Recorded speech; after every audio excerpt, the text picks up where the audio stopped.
was our January 7th Board of Supervisors meeting, which was moved due to the inclement weather and hazardous travel conditions. So we are here at our January 10th AM meeting. I'd like to follow up with wishing everyone here a happy 2025. At this time, I would ask for everyone to please stand who's willing and able while we welcome the Reverend Dr. Tracy Dawkins Holly from Mount Olive Baptist Church, who is going to lead us in our invocation. Good morning, and thank you so much, Chairman Bates, and certainly to all of the Culpeper County Board of Supervisors. I bid you a happy new year. Would you pray with me? Eternal and gracious God, the one who is sovereign and has all authority and power, the one who is our creator and provider, the one who has sustained us throughout another year and has allowed us to see 2025. It is to you, God, that I come on this 9th day of January, acknowledging your presence in this place and petitioning your guidance and blessings upon these elected officials, men and women whom you've allowed to be called to administratively and legislatively govern on behalf of their constituents. So God, I thank you for each of them and the staff who support them. God, I pray that you will give this County Board of Supervisors all that they need to govern in a way that is pleasing unto you and that is of greatest benefit to the residents of this great county. God, guide their hands and their hearts. God, give them appropriate tone in their talk and their temperaments. God, give them wisdom to make well-informed decisions. God, give them patience and understanding as they negotiate, compromise, and reason one with another. God, give them strength and courage to take positions that may not always be popular, but are appropriate and fair in accordance to your will and based on the needs of your people. God, give them compassion as they listen to the voices within this community. And most importantly, God, I pray that you would give to each of them joy and peace as they do the work that has been entrusted to their care. I ask you, God, to cover and protect them as they come and go. God, I ask you to bless their families, their staff, and all those who stand in support of them. God, be with this board today and in the days to come. So if anyone asks the question, what did this board do? The response will be, we did the work that was pleasing to God and a blessing to those we serve. God, I thank you for the privilege to come before you in prayer on behalf of this board. Be with them now is my prayer, and everyone together bid amen. Amen. Amen. God bless you. At this time, I'll call the January 9th, 2025 AM Board of Supervisors meeting to order and ask Supervisor Deal to please lead us in the Pledge of Allegiance.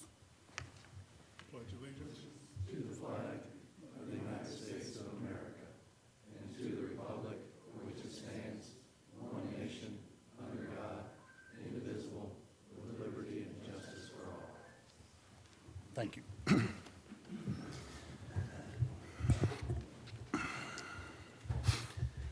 At this time, I would ask that our County Administrator, John Eggerson, take over and facilitate the election of the new board chair for 2025. Thank you, Mr. Chairman. Good morning, members of the board. This is my one time to run the meeting each year. So at this time, I'd like to open the floor for nominations for chairman of the board for calendar year 2025. Mr. Administrator, I would nominate Dave Durr for chairman. I have a nomination for Mr. Durr. Is there a second to that nomination? Second. Are there any further nominations?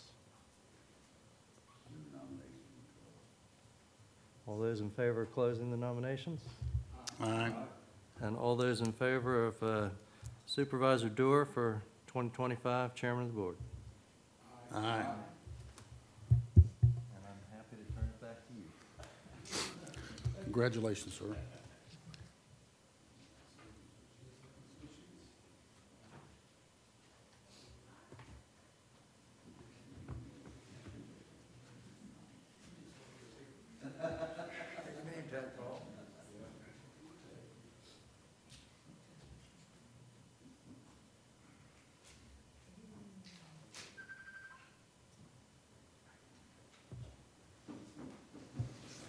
Give me just a second to get organized here.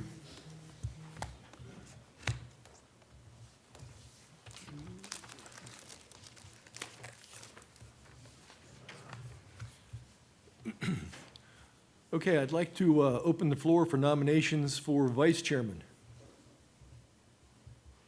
Mr. Chairman, I'd like to nominate Gary Deal to be the Vice Chairman of the Board of Supervisors for 2025. Is there a second? Are there any other nominations? Nominations be closed. Okay, the nominations, any discussion on the nominations being closed? Okay. All in favor of Gary Deal for vice chairman for 2025? Say aye. Aye. Opposed? Congratulations, Vice Chairman Deal. I would like to say to the board, I am honored that you have entrusted me in the chairmanship this year. I look forward to working together with everyone as we go throughout the year. I'd also at this time like to recognize former chairman and supervisor Mr. Bates for being chairman during the past year. Mr. Bates, your dedication to the county, your hard work, your perseverance is second to none. Thank you for everything that you've done, and I hope continue to do. Okay, so our next item of business is approval of the board rules of procedure and the 2025 meeting calendar. We'll open it up for discussion or a motion. Move for approval. Second. We have a motion and a second. Is there any further discussion? All those in favor say aye. Aye. Opposed? Motion is carried. Our next item of business is the agenda. We have an agenda before us. Are there any additions or deletions? Mr. Chairman, I would ask that, make the motion that we move item 4.01 till after the closed session portion of the meeting. Is there a second? Second. We have a motion and a second. We'll open this up for discussion. Chairman, looking at the audience, there are a lot of people here to hear item 4.1. In the interest of transparency, I think it would be good for it to be in its regular order of place on the agenda, so I will not be supporting the motion. Any further discussion?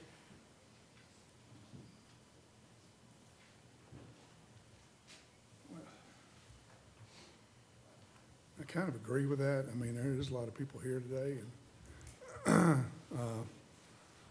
I think we should, from a transparency standpoint, support the way the agenda is laid out at this particular time. Further discussion? Mr. Chairman, the reason behind this is one of the items on closed session could directly impact the discussion going forward with item 4.01. And I just think that it would benefit, I understand, and I don't mean to inconvenience anybody here in the audience, but we were elected to do what's best for the county. And I think at this point, the information that can be brought forward in the closed session meeting could very well and shed some light on moving forward with that item. Mr. Chairman, there are, I believe, a couple of things on the closed session agenda. One is a discussion of a lawsuit. Another is discussion of real property. Neither of those will impact my consideration or vote of item 4.01. I would hope neither would impact the vote of other members of this board, but I believe that what we're going to consider on A1RA can be done with the knowledge we have right now. Supervisor Rosenberger. Yes, sir. I agree with Mr. Bates. We don't want to inconvenience anybody here, but I think it's premature for this board to make a decision. If there's legal information that we may get that may have a bearing on the discussion of moving this behind it, and I'm going to support the motion. Thank you, sir. Mr. Chairman, I'd like to state that I agree with Supervisors Deal and Underwood. I believe any discussion that we are having at this point concerning A1 and RA needs to be made public and transparent, and so I agree that we should keep that item on the agenda as stated. Any further discussion? Okay, we'll call for a vote. All in favor? Aye. Opposed? Aye. I believe it is 3 to 4 against. So the agenda will move forward as presented. The next item on our agenda is the consent agenda. I'd like to ask County Administrator Eggleston to present the items on the consent agenda. Thank you, Mr. Chairman. Several items on consent this morning. Under item A, the minutes from the Board of Supervisors, December 3rd, 2024 AM and PM meeting will be presented for approval. Under item B, the board will consider adoption of a resolution to recognize Clive Richmond for his service on the electoral board. Under item C, the board will consider appropriation of funds in the amount of $22,250 for the airport. The funds are for an unexpected maintenance need and will be funded 60.1% by the Department of Aviation, with the remainder being local funding. Under item D, the board will consider acceptance of donations totaling $18,154 and a budget amendment in that amount for Culpeper Human Services. All the donations are to be used for operational costs for the Culpeper Warming Shelter. Under item E, the board will consider acceptance of a donation and approval of a budget amendment in the amount of $500 for the Animal Services Department. The funds were donated by Lawrence and Ann Goldstein for veterinary services. And under item F, the board will consider acceptance of a donation and approval of a budget amendment in the amount of $10,000 for the Sheriff's Office. The funds were donated by Linda Willoughby and will be used for community affairs. Thank you, Mr. Eggleston. Do we have a motion? Move to approve. Second. We have a motion and a second. All in favor, say aye. Aye. Opposed? Consent agenda is approved. The next item on our agenda is general county business. The board will hear an update from All Points Broadband regarding the progress on their fiber-to-home project. Mr. Ennis is here from All Points. Would you please come forward and share with us your progress? Yes, sir.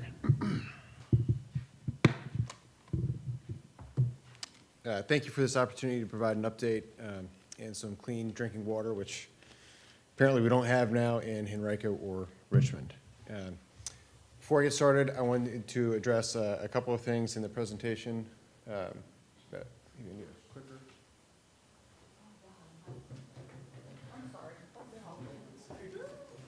And I do have some slides. Well, I'll take this opportunity. Mr. Deal, when you were the chairman, I told you I would not be back here asking for any additional time. And we have a deadline coming next month, and I know there are consequences if we're not at 80% completion. In the meantime, we have doubled down our investment and commitment, and we have some good news in our presentation. And I understand I made that commitment to you, and I'm going to be here every month until we finish this project. I also want to say, Mr. Underwood, I know you wanted to go through in detail all of the permits. I got a spreadsheet that we've provided with 170 lines of individual permits. Happy to block off any time with you and subject matter experts. We can go through each one line by line, and happy to do that in the meeting as well. You're saying there are only 170 permits for the whole county project? I believe there are 170 in the tracker that we provided to the county, and we send Correct. at least once a month. Yeah. Right, but is that all you're going to need to complete the project? That is all of the underground permits? For the entire county, for the whole project? Yes, we have some aerial permits that are pretty straightforward. That's mainly traffic control. That permit tracker, that is 100% of the underground permits that we need in the county. Mr. Not Ennis- approved, but Mr. Ennis, why don't you give us your presentation, and then we Yes, can get into yes, questions sure. later? Great. we're just waiting for it to.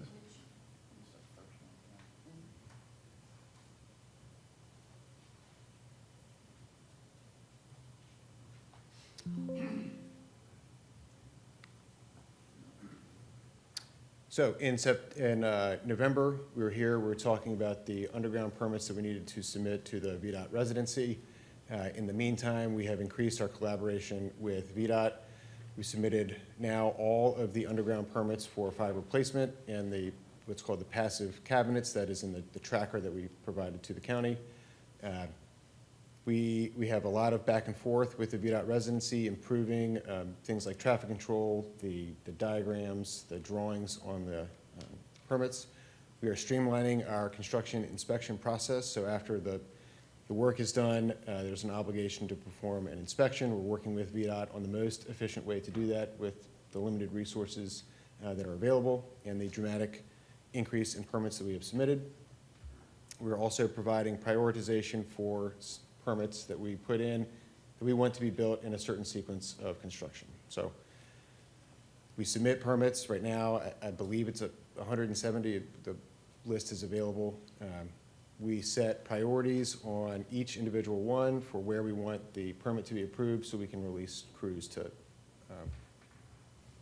do the actual work. All the underground permits are submitted. We're working now with VDOT to increase the total volume of approved permits at any time. Initially, we were limited to about 12 to 14 miles of approved permits. That is a constraint on the number of drill crews that we can have in the county. We have requested up to 80 miles approved at any given time. In the meantime, we have seen more permits come back from VDOT, and we have a commitment from the residency that they are going to do everything practical to keep this project on track. But that is a lot of permits to get approved. So right now, we have 6 to 8 drill teams in the county, maybe limited this week because of the snow and the ice, but we have commitments from our vendors to bring drills here once the permits are approved. I'll get into a little bit more detail on this later on, but last summer we told the county about a program that the state was offering all kinds of projects like ours across the state that were seeing issues with make-ready construction and undergrounding costs. They put out a $30 million competitively awarded program across the state, and there was a cap on how much each county could receive unless you could demonstrate costs that were justified and approved by the state broadband office. We told the county that we were going to apply for that, and it's going to fund our transition from aerial to underground construction. The applications in Culpeper were by far the most successful across the whole state. What it means is that we are putting up, we're going to front an additional $10 million of construction costs in the county, and that reduces the overall percentage of the county's match from your American Rescue Plan Act to about 15% overall. So the county's ARPA funds is paying for about 15% of the project. Most of that is in an account managed by the county today. The next time we get reimbursement for our costs are when the miles are done and when locations can get service. So those dollars are in your account now. The Virginia Make Ready Initiative requires us to front about $10 million, and when we demonstrate that the work is done, the state will reimburse us for a portion of that. It doesn't go to our bottom line, doesn't go into ongoing subsidy. It is to pay those crews to build the fiber in Culpeper. Very good news. I have a slide on that. We know that we have a deadline and a commitment next month. Any location that does not have service at the end of next month begins accruing a 50% discount for all of the months leading up to when their service is available. Last night, I was in Rappahannock County. I gave an update. They looked across the border and said, that seems very nice. We would like the same thing in Culpeper to be replicated in Rappahannock County. I think that we are looking at 4 to 6 months of construction once we have all of these permits in place, and we are not slowing down. That is what we're focused on now, and we know that we have a deadline next month. So the VMRI program, this was, we've talked about make-ready construction for plenty of presentations. The state recognized that this is a need for keeping the American Rescue Plan Act dollars on track. They put out this program, made it available. We told the county we would apply for it. It was competitively based. We demonstrated the costs that were necessary to fund in this program. Culpeper was awarded. That program started in July. We applied in around in October and around in November. They provided the award documents to the county. It's a 1 or 2 page document that the county will sign that amends the contract that you have right now with the state broadband office. The one thing I ask is that before the county signs off on that, we have our legal department look at it. Mr. Eggerson has provided one of those addendums. It obligates us to invest $10 million, so we just want to make sure that there's no typos or issues with that document. I don't expect there to be any, but that's one request. So we submitted those applications. Those have come back and been successful. Here is a slide from the Broadband Advisory Council. These were across the state, other counties that were awarded dollars based on demonstrated costs, competitively awarded, and that there you can see the Culpeper amount. That's the state portion. On top of that, we put in an additional $2.5 million. So in December, we met with the State Broadband Office and Culpeper County staff to do a site visit. This is Culpeper 6. That's the name of this active cabinet. This is where the main internet is connected to our network through an upstream internet service provider called Segra, and Dominion Middle Mile, which is mostly complete in the county. We travel, or the data travels on Dominion Middle Mile, goes to this cabinet, and from there it goes out to the rest of the network. It was a good site visit. There's a customer served off of this cabinet. We have 6 of these to be built in the county. It's the only area that has electricity. The rest of the cabinets are what's called a passive cabinet, and all of those are in the permit tracker because those will be in VDOT right away. There's 4 each related to one of these. So the hub, Mr. Underwood, when you see on that cabinet tracker, that is downstream of this active cabinet. Here is the slide for Dominion Middle Mile construction. Again, the Dominion builds middle mile fiber as a result of this project and to meet its business needs. We use that fiber to transmit our data between access points on the network. We construct and release to construction our fiber based on Dominion's completion. The green up here is complete. Turquoise is under construction. The section in pink down there is a lateral where Dominion is still in the design or easement acquisition phase. We received Dominion's expense letter for the year 2024 yesterday, or the day before. We sent that to the county and the state broadband office. You will see that our release to construction lines up with the green lines here. If there's a section of All Points fiber that depends on Dominion Middle Mile that isn't constructed yet, obviously we can't use it. That's why we release to construction around the green lines. Last month when I was here, the lines that we had on the map were in Culpeper 3 and 6. That is the purple and blue. You can see here that the Dominion Middle Mile color is red, but our blue lines and the purple lines are lined up with where Dominion construction is complete. That is also a precedent for us to have fiber that is active. So that is where we have construction. Each one of these, Culp 1, 2, 3, 4, 5, and 6, we submitted all the documentation to the state broadband office through the county. Those were the miles that are funded in part through the Virginia Make Ready initiative. We will roll these out on a rolling basis when we have enough permits in hand to do the construction. But right now we're focused on 6, 3. The rest are in priority order in the permit tracker.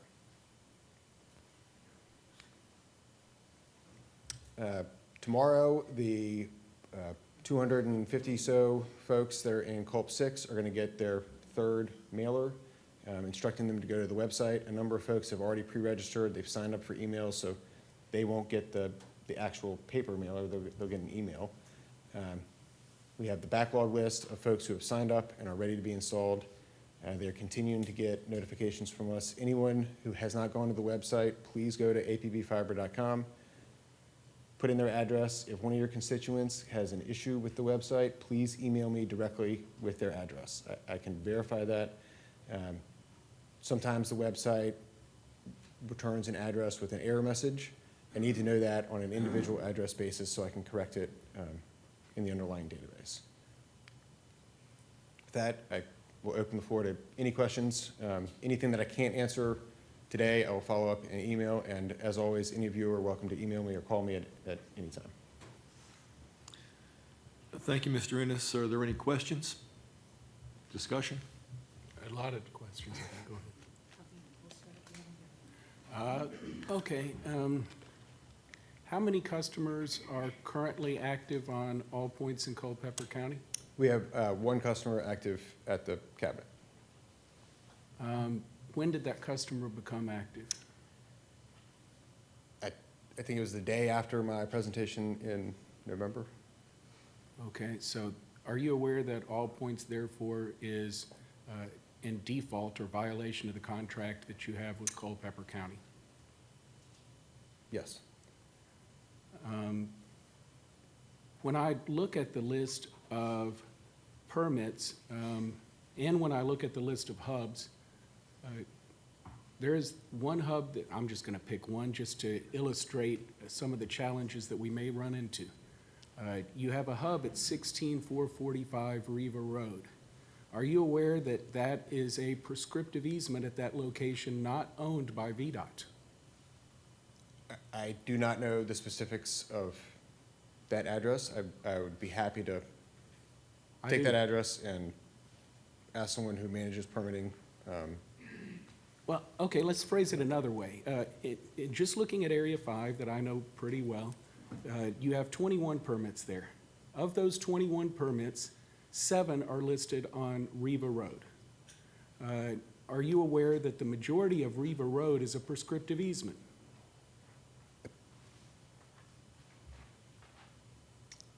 Again, I personally don't manage the permitting. If I assume that if you know that it's a prescriptive easement, then that is true. I own a lot of it. Okay. Well, I would be happy to put you in touch with our permitting department to make sure that feedback like that is shared with the subject matter expert and the people who are in charge of permitting. We have outsourced this to a vendor who's experienced with submitting permits, providing construction plans, doing design work. I would be more than happy to set aside time with you, with me, and with them to go through detailed local information like that. Okay. And the easements, the right-of-way, that is all on a permit, and if the VDOT engineers recognize the same issues that you have, then we adjust it and resubmit the permit. My understanding is that we are past that stage with many of these permits. If there's something in particular that you know about property that you own along the road where we're expecting to put cable, that is very good information for us to have. Well, for one other, forget that it's in a prescriptive easement. Are you aware that we have submitted and have had approved revenue sharing dollars with VDOT to improve and gain right-of-way where the hub is supposed to be located? Am I aware of revenue sharing agreement between the county and VDOT where Yes. we have? I'm not personally aware of that. Okay, well, that's my challenge. My challenge is All Points has not coordinated with anyone, not successfully, not with county staff, not with REC, not with VDOT, not with planning and zoning, no one. If there are issues like that, I would appreciate them to be sent in an email that I can forward to the right person. I don't personally manage those, but I do manage the relationship with the county. And that is very good information to get to the right people. I have seen email chains back and forth. multiple times between our vendors and county staff, our vendors and VDOT. So to say that we're not interacting, Well, you're not interacting successfully, I'll put it that way. okay. But if there is information like that that is specific to an area that you know about, please email me that so I can get it to the right people to make a decision and move forward. As one member of the board, All Points has been an abject failure, in my opinion, and we're going to have to do a lot of work if we're going to possibly come up with a way to do an extension, but at this point, I am not in favor of an extension, and I'm not in favor of accepting the money for the underground when we have not done the work to know if we actually want it underground there.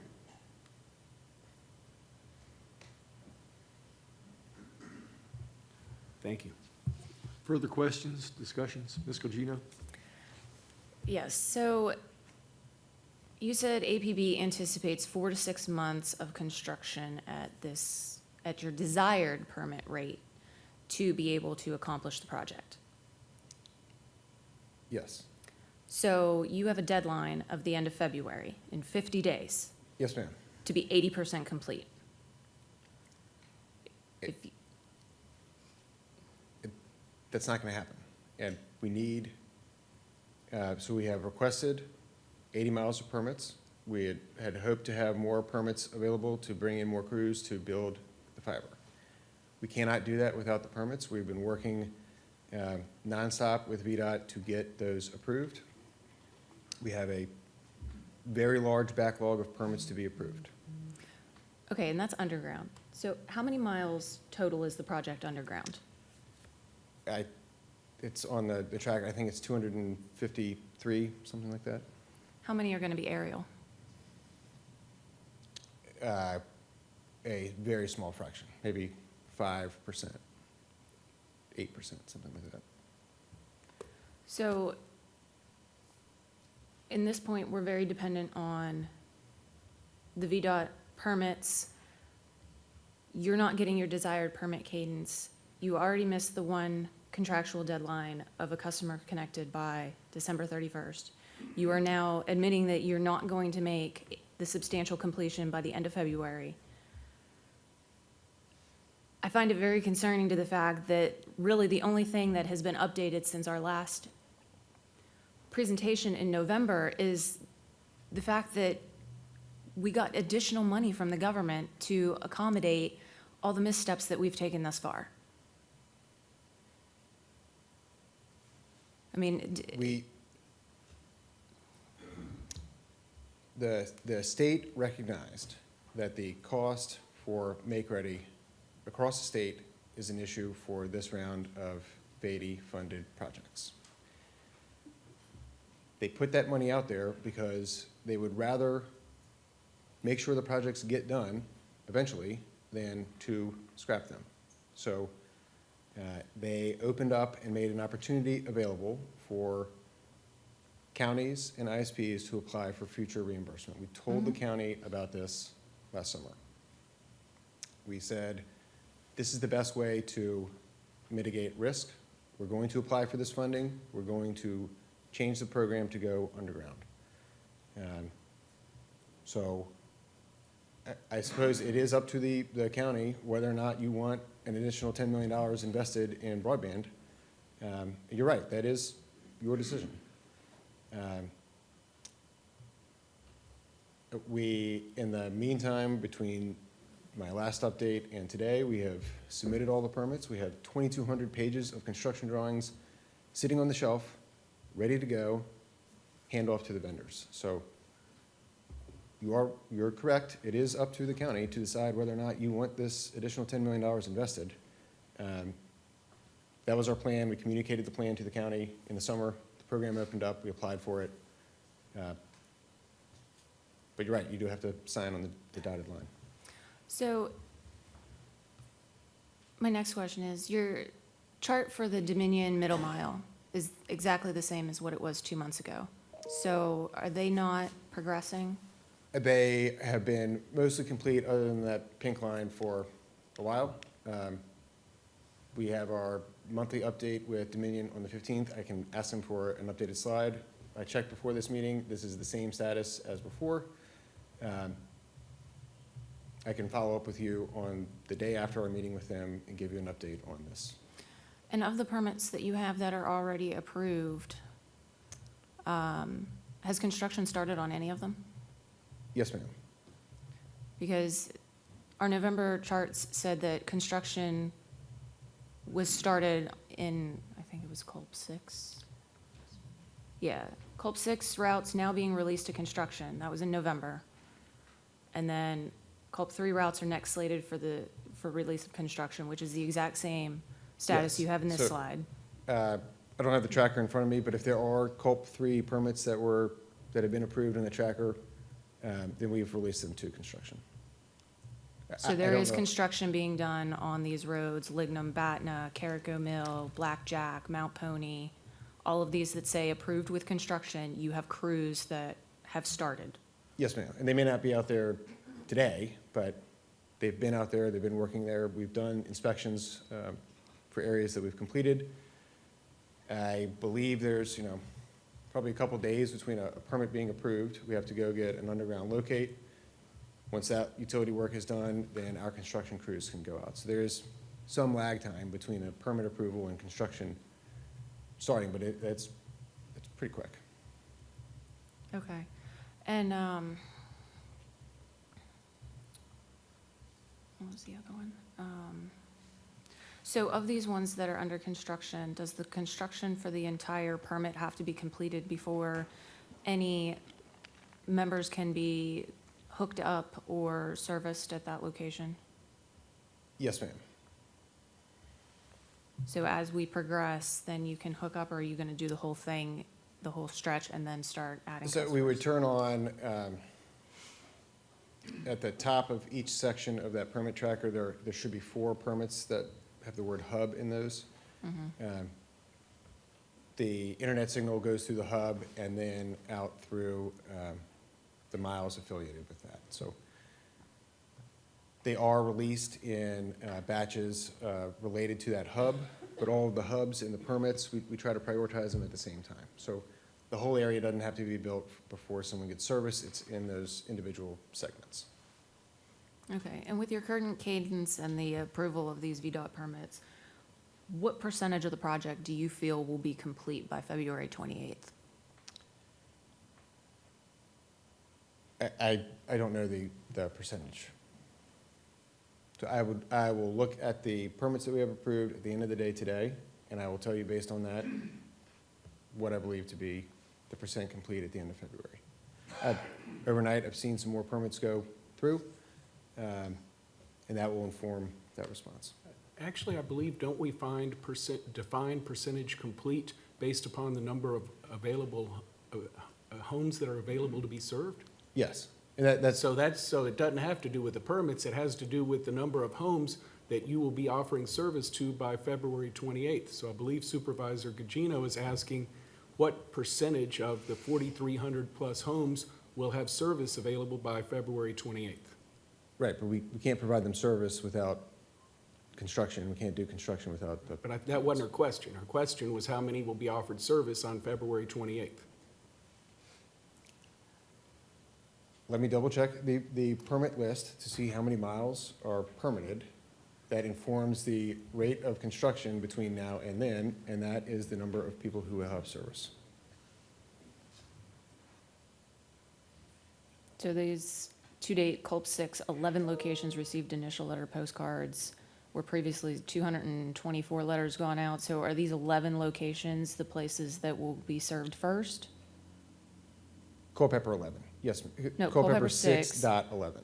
Oh, dot 11, okay. So then, when you look at the permit tracker, the 6.11 is,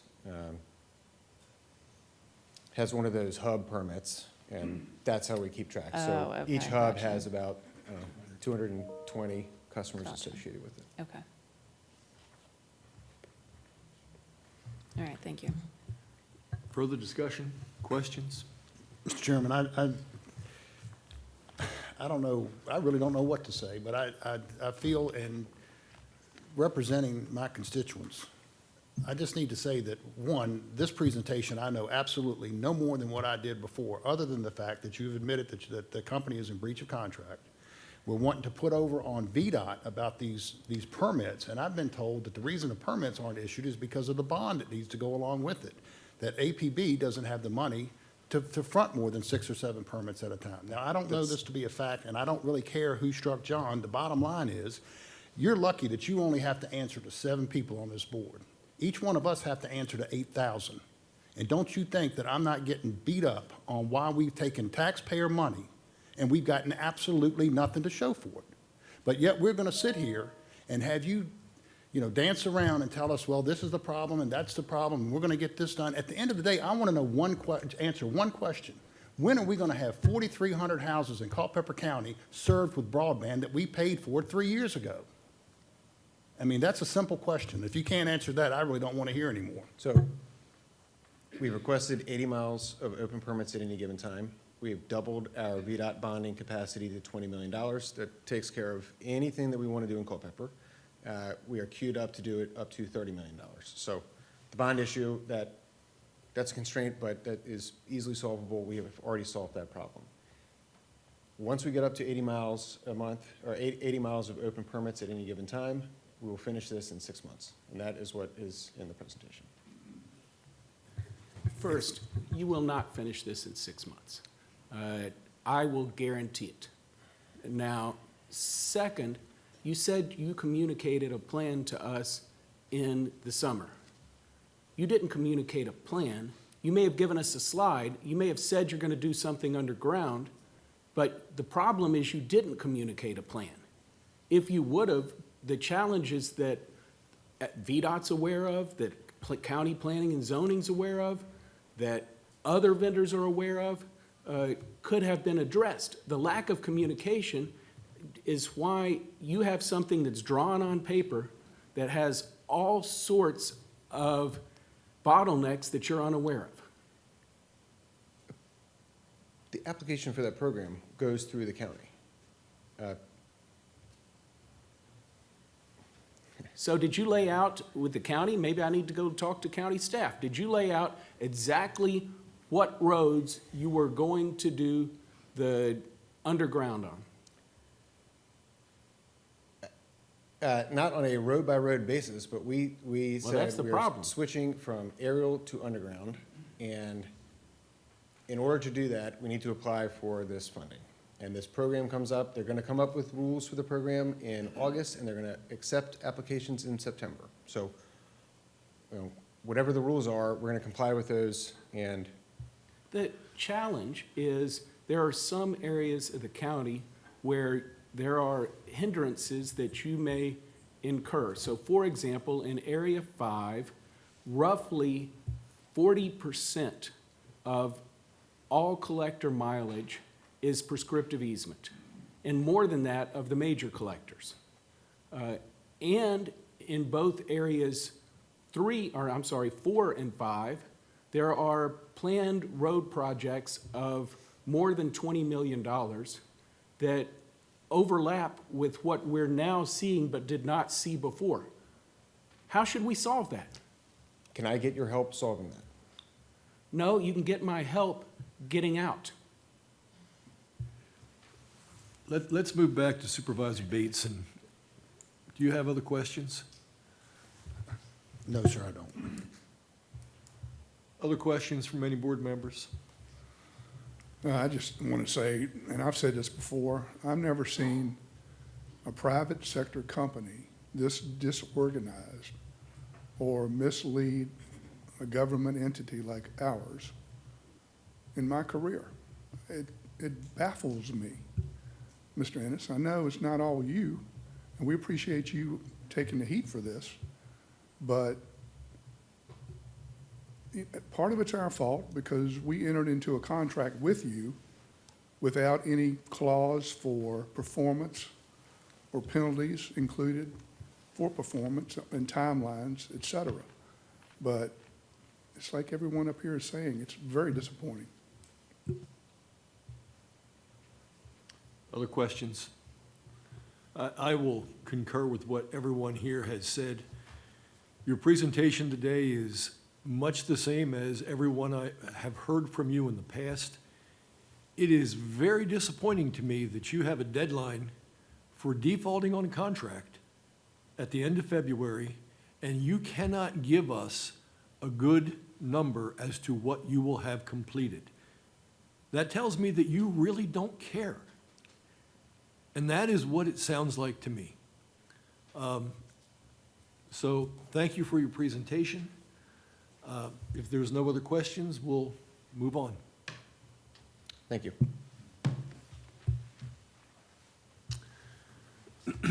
Our next item of business, the board will hear an update from Steve Precker, Transmission Communications Manager with Dominion Energy, regarding power line projects currently in the planning stage. And I'd like to ask our county administrator, Mr. Eggertson, to introduce this topic. Mr. Chairman, not too much to add to that. Mr. Precker is going to talk to us about the transmission line upgrades that are needed to come into the Culpeper Technology Center, and talk a little bit about the routes they're studying and at what point they are in their process. I did want to note for the board at the close of Mr. Precker's presentation, there is a draft resolution on board docs for your potential consideration. You may want to consider that today, or you may want to hold off considering it, but it does lay out a potential board position for both Dominion and the SCC regarding which route you prefer.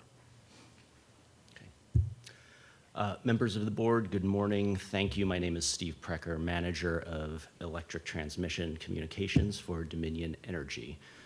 Met with you, a few of you on previous occasions. Good to see you again, and again, happy 2025.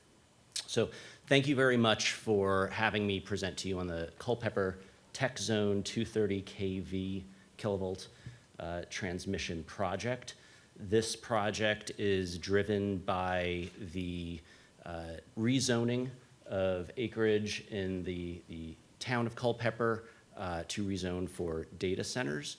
And as I've met with many of you before and county staff, with the onset of and introduction of data centers into any area, we always need to look at what is the power supply needs that will be required to get power to these facilities. And more often than not, that is a need for additional transmission infrastructure by the tune of 230 kilovolt transmission lines and new substations. This is not dissimilar from the previous conversations that we've had for the Germanna project, which I met with you all and my colleague from External Government Affairs. I believe it was in the fall of 2023. So you'll see here our project overview map. Just to orient you with what we're looking at, the purple lines on the map are existing transmission lines. This north-south transmission line is a 115 kilovolt and 230 kilovolt line, transmission corridor. To orient you, here is the Germanna project that I previously referenced. Just south is the Greenwood solar facility.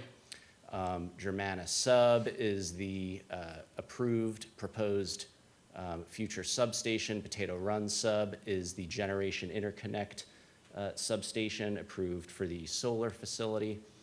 What we're talking about today are new transmission lines that we are evaluating and substations running to the east, running to the west of the existing corridor towards the town of Culpeper. What we're looking at, the project need is for one new double circuit 230 kilovolt transmission line and 4 new substations in the Culpeper Tech Zone. Additionally, what it will require is the upgrade of some 115 kilovolt lines in Fauquier County, as well as a portion of Culpeper County down by the Oak Green area into Orange County. And those are 115 kilovolt lines that are currently existing that we're proposing to upgrade to 230 kilovolt lines in order to ensure that we have the power reliability in this area to get power to the Culpeper Tech Zone and reliable power to all customers that this line currently serves. We're evaluating multiple options right now for transmission lines. Where the first option that I'll talk to you about, and my apologies, I'm trying to get the clicker here, is a co-located line, again, double circuit 230 kilovolt line, co-located with the existing transmission corridor that runs west into the town. This we're proposing would be co-located along with the existing corridor, which is right now 115 kilovolts. We had a previous project that was approved by the State Corporation Commission to upgrade that corridor to 230 kilovolts. So if this project that I'm talking to you about today is approved by the State Corporation Commission, you would have two 230 kV lines running west into the town. One of the first things that we always look at whenever we're evaluating where we should place transmission lines or where we could place transmission lines is, can we co-locate with existing infrastructure to reasonably minimize the impact to property owners and to local jurisdictions? And no doubt there are always going to be impacts, but our goal is how can we reasonably minimize those impacts to the extent possible.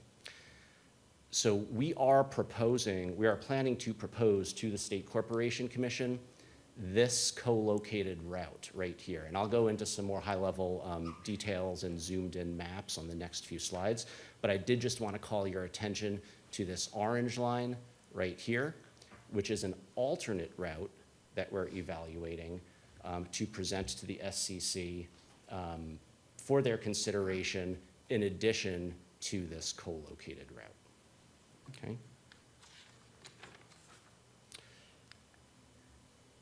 What will the structures look like? So the structures will look like essentially what they look like right now, what you're familiar with seeing along Germanna Highway and the existing corridor running west into the town. The existing line right now, again, is 115 kV. Once that's upgraded to 230 kV, you will see around a 40-foot increase, which is needed for clearance levels for the line, and the new double circuit monopoles, which you see renderings of here, will be on average around 115 feet tall, okay? What we're proposing for this new line, for the Culpeper Tech Zone project, is same. Average of 115-foot tall double circuit monopoles. As they tie in, and I'm just going to go back to this previous slide, as they tie in to this line here, they will be this weathering steel brown color. Once they enter the tech zone, the tech park area, they'll go to the galvanized steel metallic color. And again, that's meant to keep same with the finish on the structures. So one thing that I want to note, I've mentioned a lot about co-locating with the existing line. There will need to be a deviation from the tie-in point of the existing north-south corridor on that co-location. And the sole reason for that is this highlighted area up here is Virginia Outdoors Foundation Conservation Easement. We've met with B.O.S on 3 separate occasions to try and get their approval for co-locating in this corridor, and unfortunately we were unsuccessful in obtaining any type of approval from the V.O.F to co-locate. So what that means is that we need to go around the easement and tie in to the existing corridor from the south And we're currently working, we've had discussions with, and we're currently coordinating with these property owners on routing along their property lines before we again meet up and co-locate with the existing right-of-way. So I have a question on this one. Yes, ma'am. Why are we going so far south to connect to the Gordonsville-Remington line? So in our discussions with this property owner here, that this property owner owns these 3 parcels, and it was his preference to tie into the south. But what about all the parcels across the street that now have to look at it? So I mean, they're affected too, so you're adding a lot more landowners that are gonna be affected by having this construction across the street, not just one. I understand, I do understand, I mean, there are impacts, there are visual impacts for any new construction. When we work with property owners to site on their parcels, it is easements, so we do try and accommodate requests in working with those property owners. Yeah, you're paying on for a what they're lot more asking for. easements. What's that? I said you're paying for a lot more easement if you wouldn't just go straight across their property. Or at least down to where the Potato Run substation is and come across there. Yeah, I understand what you're saying. We try and work with the property owners to do what we can if we need to impact their properties. For visual impacts, I completely understand that there are visual impacts. Well, and also Right. expenses to the fact that it's gonna be more expensive to go this much longer route than to make more of a direct route, which From then right here. affects all the ratepayers for Dominion, because that just increases your costs. Costs, yes. Understood. I understand. Once we do co-locate, once we join up with the existing right-of-way corridor, we would co-locate for the remainder of that corridor, crossing Germanna Highway.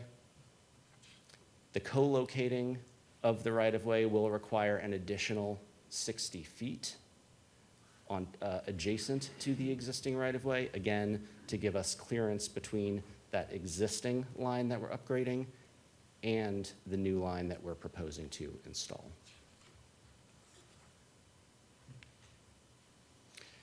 So here the co-location continues, crossing James Madison Highway and crossing onto Germanna Community College, their property. We have had multiple conversations with multiple college entities, from the college, the Germanna Community College Foundation, as well as the actual facilities, points of contact for the college as well. We're continuing to have those conversations with them and negotiate what the art of the possible is with regard to keeping it as co-located as we possibly can. Once we get further into the tech zone area, there are multiple options that we're looking at to connect the various substations and data center properties. That's what these turquoise lines represent. Again, we're working closely with those parcel owners to identify what the most effective route would be, again, with as minimal impact as possible. So we have 2 public community meetings that are coming up next week, which is why I certainly appreciate briefing you all today, so I can continue to promote our upcoming meetings. We invite certainly you all and, of course, members of the general public to attend on Monday evening and Tuesday evening. Monday evening will be held here right in town at the refinery from 5 to 7 p.m. Tuesday, we will be meeting at Orange County at Unionville Elementary School. from 5:30 to 7:30 p.m.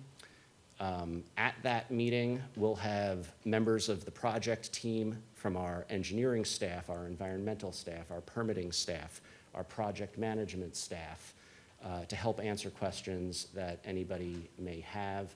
We'll have some of these maps blown up to poster board size. We'll have visual simulations to present to folks.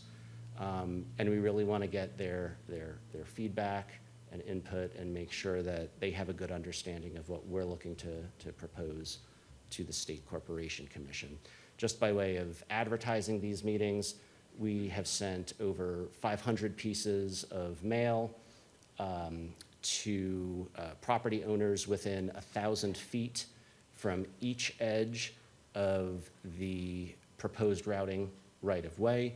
We sent the first postcard in early December, recognizing that it's also the holiday season and people are receiving a lot of mail in December. We wanted to send a reminder letter with a map included. We sent that out last week. We are running air advertising on social media. We have print advertising. It should be in the Culpeper Star Exponent.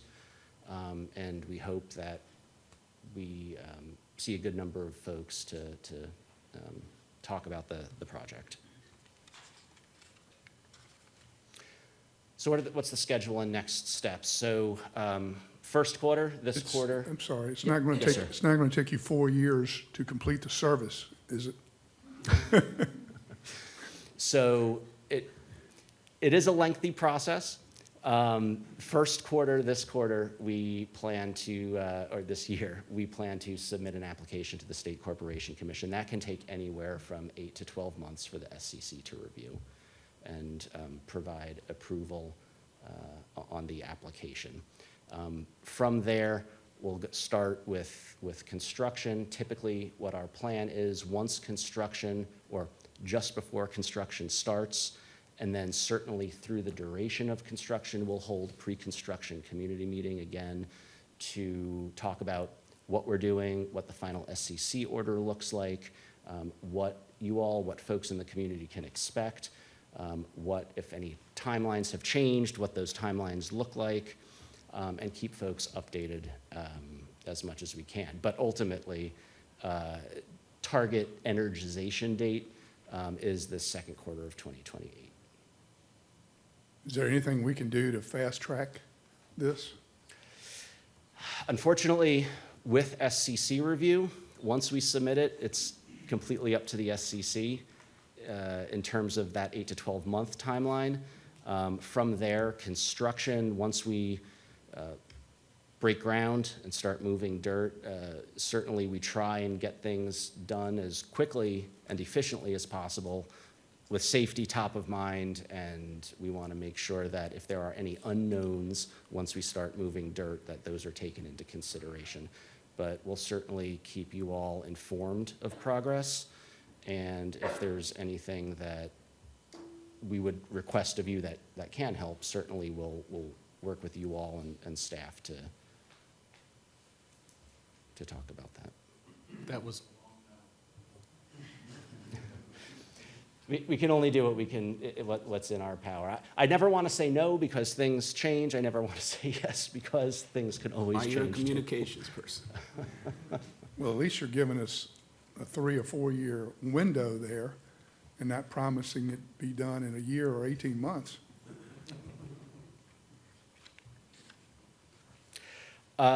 We have multiple channels that we'd like to continue engagement with the public on. So we do have a project website at dominionenergy.com/CTZ. On that website, you'll find information about the project. We'll continue to upload collateral to that website, including maps, progress updates. We do have an interactive GIS-based map application called MapChat. Users can visit that tool, enter their address, and it will pinpoint where they live on the map in relation to any of the routing that we're looking at. Did I do that? Okay. They can also leave comments that we'll see and that we can respond to on that application. Again, we have the 2 community meetings, so we would invite everybody to come out on Monday and Tuesday. Please, we would also ask folks to email us at powerline@dominionenergy.com or call the number that you see on there, and all of that information is on the project website as well. So with that, I'm happy to answer any questions that you may have. Questions or comments from Mr. Precker? Yes, Mr. Chairman. Mr. Precker, so the preferred route is the co-location route, correct? Yes, sir. Do you foresee any obstacles with that being approved? I can't speak for the SCC. Honestly, it's incumbent upon us to put into our application all of our due diligence. Note that we are talking with property owners all along that route, and it is a lengthy process. So I can't speak for the SCC. My hope is that. But typically, the co-location route would.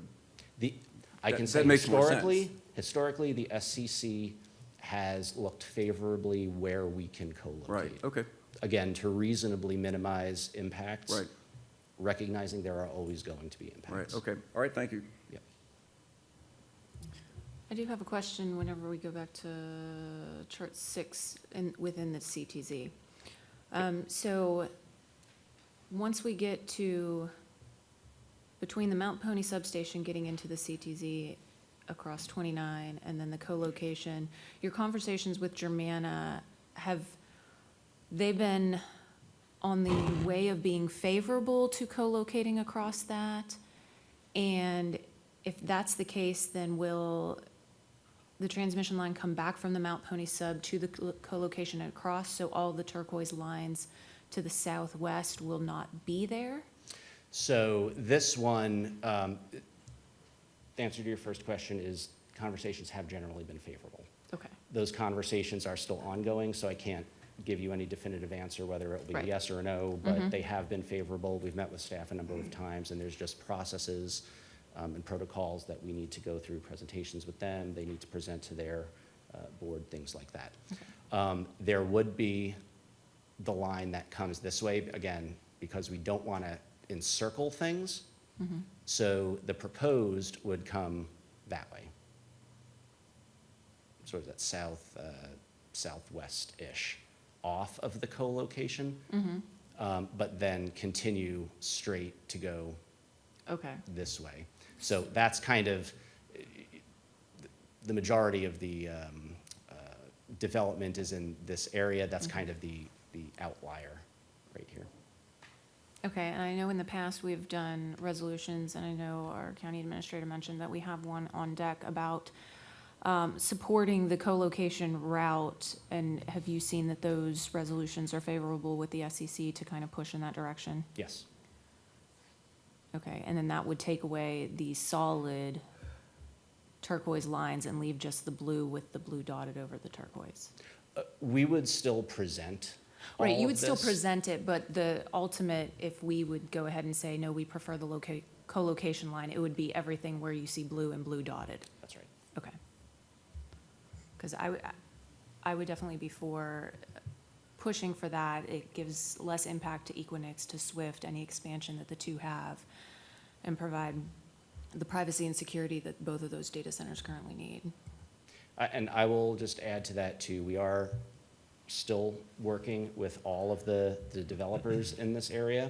So again, I hate to always say it depends, but I would be hesitant to make any promises because things can't always change, but everything that you're saying is preferable.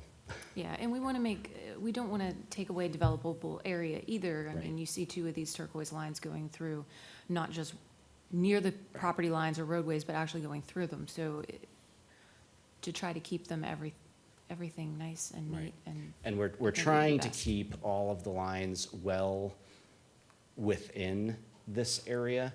In talking with staff and working with some of you all, we understand, one of the previous routes that we've long since rejected was coming up this way, which we've taken that off the table as well. Any further questions? Yeah, yes, Mr. Chairman. I agree with Supervisor Gugino. I think we really need to work with and protect our existing customers and in our technology zone now. It's just a good economic development situation to do so. And I agree with her on that. I'd just, I guess, like clarification. So does Dominion prefer the tech zone Route 1? Yes, Okay, that, great. that would be our recommendation. So if you're preferring the co-location route, meaning Route 1 for Mount Pony and Route 1 for the tech zone, then our resolution is consistent with what Dominion prefers. So that's great. Is there a motion on the resolution? I move that we approve the draft resolution posted to board docs. We have a motion and a second. Further discussion? All those in favor say aye. Aye. Opposed? Motion is carried. Thank you, Mr. Precker. Thank you, members of the board. Again, Happy New Year. Stay safe and warm. We're going to move on now to old business. The board will discuss and consider the next steps regarding potential amendments to the zoning ordinance A1 and RA districts, which were recently considered by the Planning Commission. And I would like to ask our county administrator, Mr. Eggertson, to please introduce this topic. Thank you, Mr. Chairman. I'll just remind the board of a little bit of background that the board had discussed a concept for potentially amending the A1 and RA zoning districts and sent that concept to the Planning Commission to consider. At that point, the staff and the commission developed a fully drafted ordinance based on that concept, and they held a public hearing. I believe it was at Eastern View, actually, and well attended. And in the end, they have recommended to the board not to move forward with any amendments to those two zoning districts. So rather than take this straight to a public hearing at the board level, we're bringing it to you this morning to determine whether you want to authorize its advertisement or whether you want to give staff a different direction on how you proceed. And I'll stop there. I don't know that Sam has anything to add, but No, Mr. Chairman, I don't have anything to add. John kind of summarized it pretty well there, but I'm happy to answer any questions along the way. Okay, with that, we'll open it up for discussion. I have a question. Since this was a board-initiated action, does it require, and if we choose to go ahead and not do anything, do we have to advertise for a public hearing to say that we're just not going to do anything? No? Okay, thank you.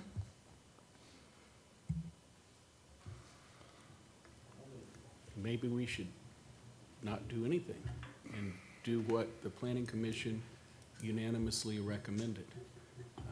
I'm not saying that we don't have, we do need, there's more growth in the county and more growth coming than the constituents I represent would desire. And they would like for the board to look at it comprehensively and come up with a way to mitigate growth to the extent that we can.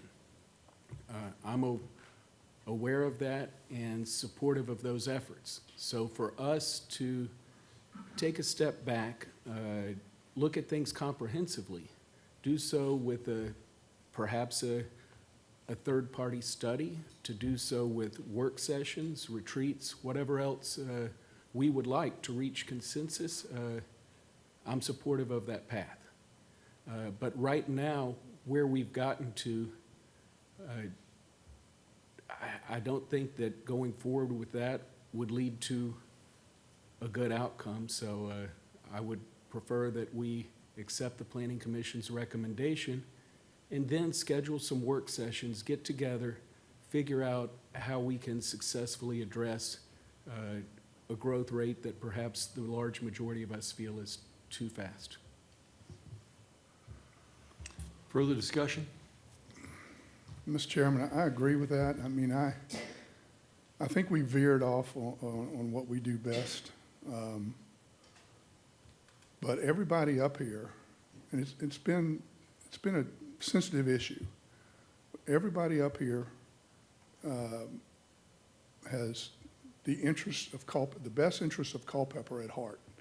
And I admire and applaud the ones that think that this amendment, downzoning amendment, is the right thing. I mean, I can understand where they're coming from. And I can also admire my counterparts that are on the other side. And it's the first part of the year, and I just wanted to I wrote down some thoughts of mine, and I wanted to make sure I convey them, since it is the first of the year, and we're going through this situation. I mean, and I wrote, everyone up here has the best interest of Culpeper in their hearts. The members that are promoting the RA and A1 downzoning amendment wholeheartedly believe it is the best direction for the future of Culpeper. The board members that feel otherwise, that it's not the correct land use solution, that it negatively affects ownership rights and their livelihoods, also have Culpeper's best interest at heart. The bottom line, it is dividing us, and it is dividing our community.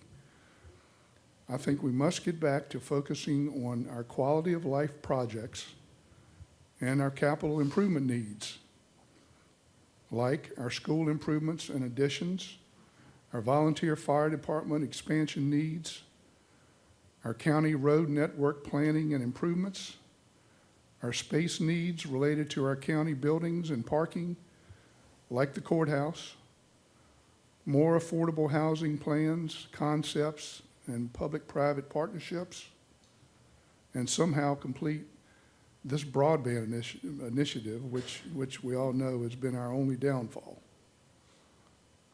And our main focus, in my opinion, should be commingling these needs and the costs of these needs in with our economic development follow-through. We need to accelerate any technology infrastructure required and fast-track everything we can to support our users that we have approved for these projects. Time should be of the essence in generating technology tax revenue with haste and staggering our capital improvement budget appropriations to match debt is essential over the next 2 to 8 years. Our real estate tax rate is one of the lowest in Virginia, and where we live, we should be proud of that. This board and previous boards have excelled at financial planning and maintaining our tax rates. We must continue to focus on this. Our families and constituents depend on us for that. And here lately, I think we are taking our low tax rate success for granted. That's what can happen. We can take our rate for granted and we start appropriating monies to projects before offsetting the debt with revenue. Everyone up here, as far as I know, are financially stable. A tax rate increase won't impact our lives, but it will impact many of our Culpeper citizens. We need to keep our focus. I've said this many times, we as a board have done great things the past 5 or 6 years. In my opinion, we have made perfect decisions with technology planning. We have concentrated data center use in one area, and we will not allow sprawl. Culpeper right now is known for doing it right. I have heard that from many technology developers and other regional community leaders. We have made all the right moves. We have built a top-of-the-line vocational education school that is being copied by other counties. We have built an affordable field house that over 65,000 people have visited the past year. We are building a beautiful, affordable pool facility that will bring joy to many families in Culpeper. We have built pickleball courts, made improvements to our parks, added lights to our sport fields, expanded our county kids central facility, and improved our George Washington Carver Center and Museum. We did this while wrestling with COVID at the same time. Let's get back to our quality of life improvement principles and focus on how we meet our goals within our current tax rate range. That is how we truly help people in the community. It is how we make a difference in our leadership roles. Thank you. Other questions, comments? Mr. Chairman, I agree that we need to kind of step back and reevaluate how best to accommodate reducing this rural sprawl that we've been experiencing in the area, in a lot of the rural areas of Culpeper. This puts an exponential stress on keeping our tax rate low with the additions of bus routes and additional school children and additional road traffic. I mean, we have put Stevensburg Road on the back seat for a really long time, and it's starting to become very dangerous, especially when adding an elementary school right off of that route. We're going to have school buses going both ways, and trust me, they don't fit. And so we have to be very careful on the growth that we can control and the growth that, where we've planned it, that we really do need to put our heads down and take a look at this and move forward with something. Now, granted, this may not be the right thing, but all the people that have personally come up to me and talked to me all say, we need to control the rural sprawl. We need to control the growth within our rural communities because these dirt roads can't take it. The individual school bus trips, I mean, every driveway that's put on a road is 3 minutes added to a bus route. Richardsville already has 2-hour-long bus routes. So we really need to be cognizant of those. And then once rural broadband's around, the demand is going to go up for those rural areas. Because now the one thing keeping them from building a house in the middle of nowhere is the fact that they didn't have high-speed internet. So that increase will also be pushing on us. So I definitely think that we should start moving forward with something, public engagement sessions, work sessions, and complete this effort of looking at our rural sprawl. Other comments? Mr. Chairman, I concur with Supervisor Gugino, and I'm just going to say that the reason that I even ran for the Board of Supervisors was this particular topic, was what do we want to see Culpeper look like in 15 to 20 years? For one, I've lived here, my family's been here since the 1700s, and Tom, your family's been here for a great length of time. And I would like to see us be able to preserve some resemblance of the Culpeper that I grew up in for my grandkids. And once this property, I think the intentions, and Gary hit the nail on the head, there was no, we're not trying to hamstring anybody, we're not trying to, take the rights away from anybody, but we're trying to preserve something that once it's developed, it's gone forever. You're not gonna bring it back. And I'm sure if you talk to our neighbors to the north, they would agree, and I'm saying from Nokesville and Prince William, Fairfax, they were at this point at one time too. Well, apparently they didn't make the right decision because those farms, they're gone. And we have 3 representatives in the audience today from our sheriff's office, our school, and our fire and rescue who are being taxed to the limit on what they can do.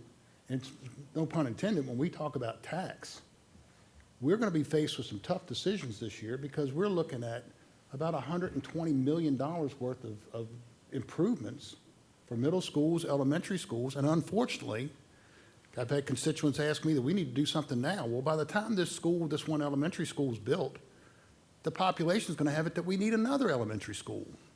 So at some point, we need to do something to slow this wheel down. And I thought that what was presented to the Planning Commission was a good idea. It was a meet in the middle proposal that there was no more time-based. You could take the clustering and build the houses tomorrow if that's what you wanted to do. But it seems that there has been a lot of misinformation, or not correct information, I should say, that's been pumped to a lot of people that really don't quite understand what we're proposing. And to me, that's unfortunate. There's been supervisors that have tried to have town halls that had to explain these things, and it seems that they were railroaded or taken over, and it was just a fiasco. And it was the best intentions at heart, but when you have to contend with that, it's hard to talk sensibly and explain your side. You know, again, we talk about the data centers, and it's going to bring this tax revenue in, and it's going to be this. Well, that's not going to happen for 3 or 4 years. If we were to pull the trigger on today, we've got one on Route 3 that's probably going to come online here within the next 18 months, I would think. But, you know, we've got needs that we're going to have to put in front of wants. And again, I hate to see this thing get squashed, and you know, I'm 100% behind tabling it, having the work sessions, having a consultant, but we as a board owe it to the people of Culpeper County. We need to do something that suits all, that we can slow this growth down. So I would 100% just say not do anything, and have the work sessions, and keep our nose to the grindstone to come up with something that's going to suit all. So that would be my suggestion. Other discussion, comments? I would like to comment that we all have seen the growth here in Culpeper, and there is no question about that. And over the past year, as I have talked to different constituents, the changes that were proposed and the ideas to begin to try to control the growth in Culpeper were well received. And there was an understanding that we needed to get something done, that there are issues before us and we need to move on. Unfortunately, somewhere along the line, we sort of lost the communication or the message that was involved there.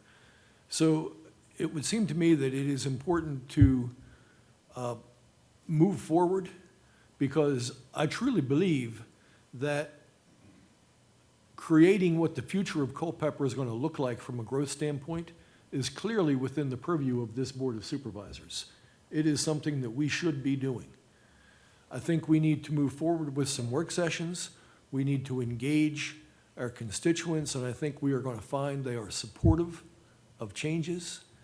And over the next period of time, and I'm not sure what that period of time is, I'm not going to set a date, but within this year, we need to be working on where this goes and what we look like in the future.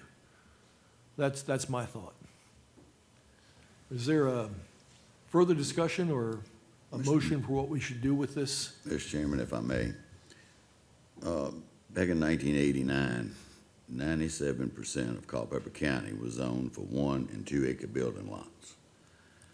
The board initiated a change. The reason the change was initiated was we had terms in our subdivision ordinance that talked about minor subdivisions and major subdivisions. Major subdivisions came before the board. They went through the planning commission, they came to the board. As everyone sitting here knows, a subdivision approval is a ministerial act. Once the I's are dotted and the T's are crossed, you can't turn them down. But when you've got this place cram-packed full and out the door, and people are begging you not to approve them because the roads can't handle the traffic, because of a lot of different valid points, and you can't do anything, the board sit here with your hands tied and getting beat up every month on subdivision approvals. The problem is now, what we're currently doing is we still got subdivision going on, nobody sees it. There is no public input other than coming and talking to board members, because you're not holding public hearings on those developments. It takes them a while, but you take 3, and then a few years later, you got 9. First thing you know, you got a 27-lot subdivision.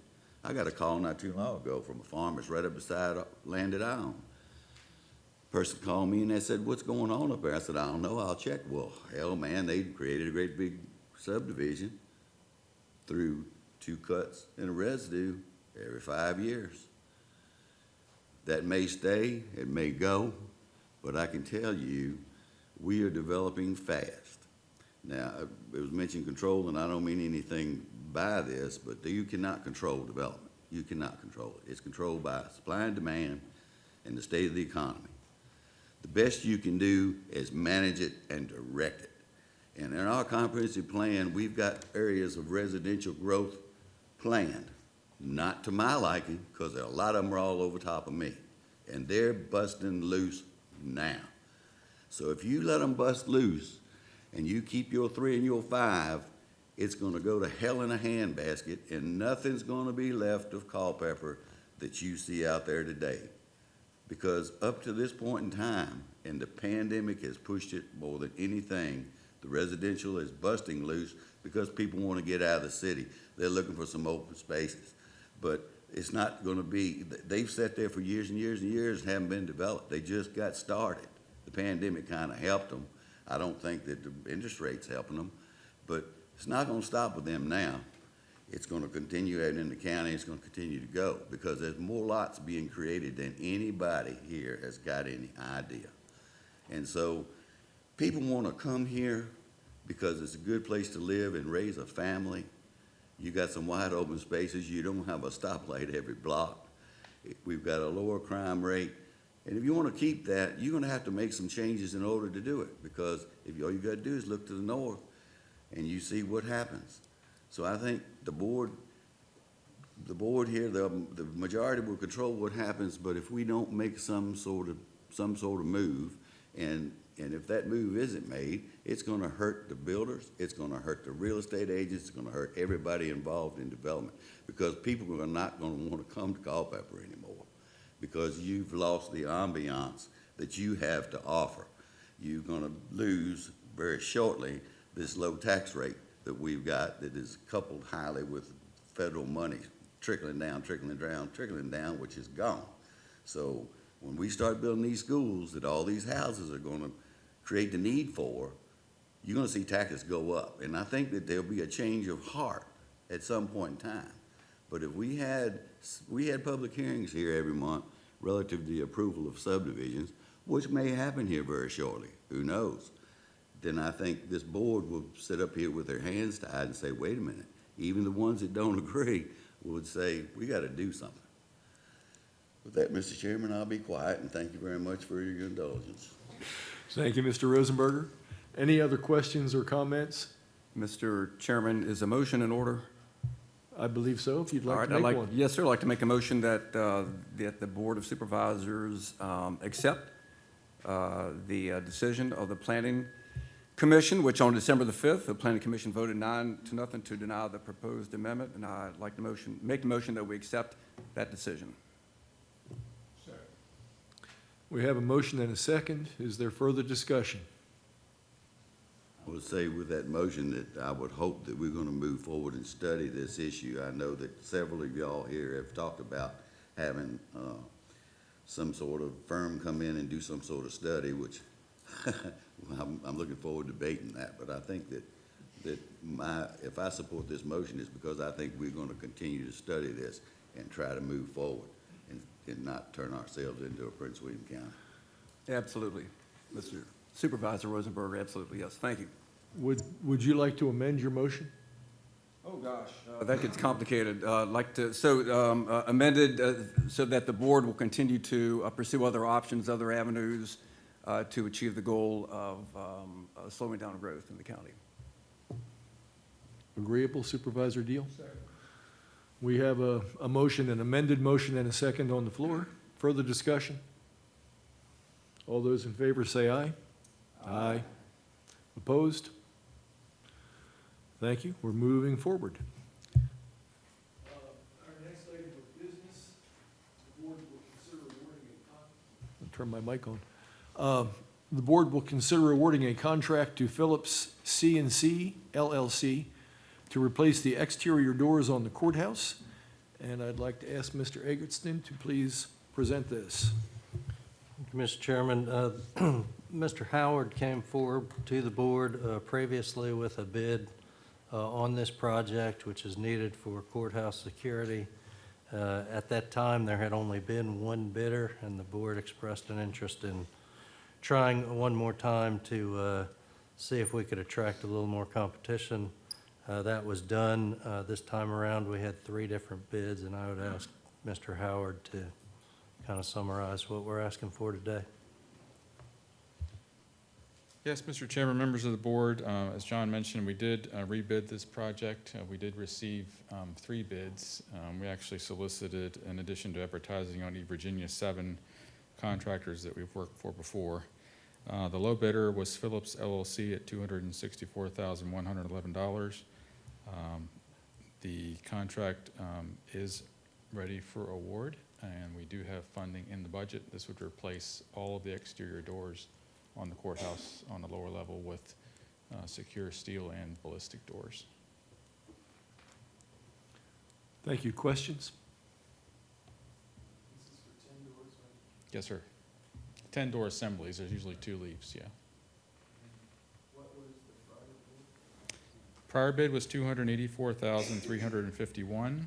The current low bid is $264,111. Okay, thank you.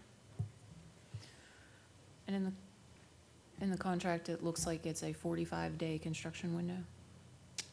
I don't recall. It seems too short. Yeah, because Go look at that.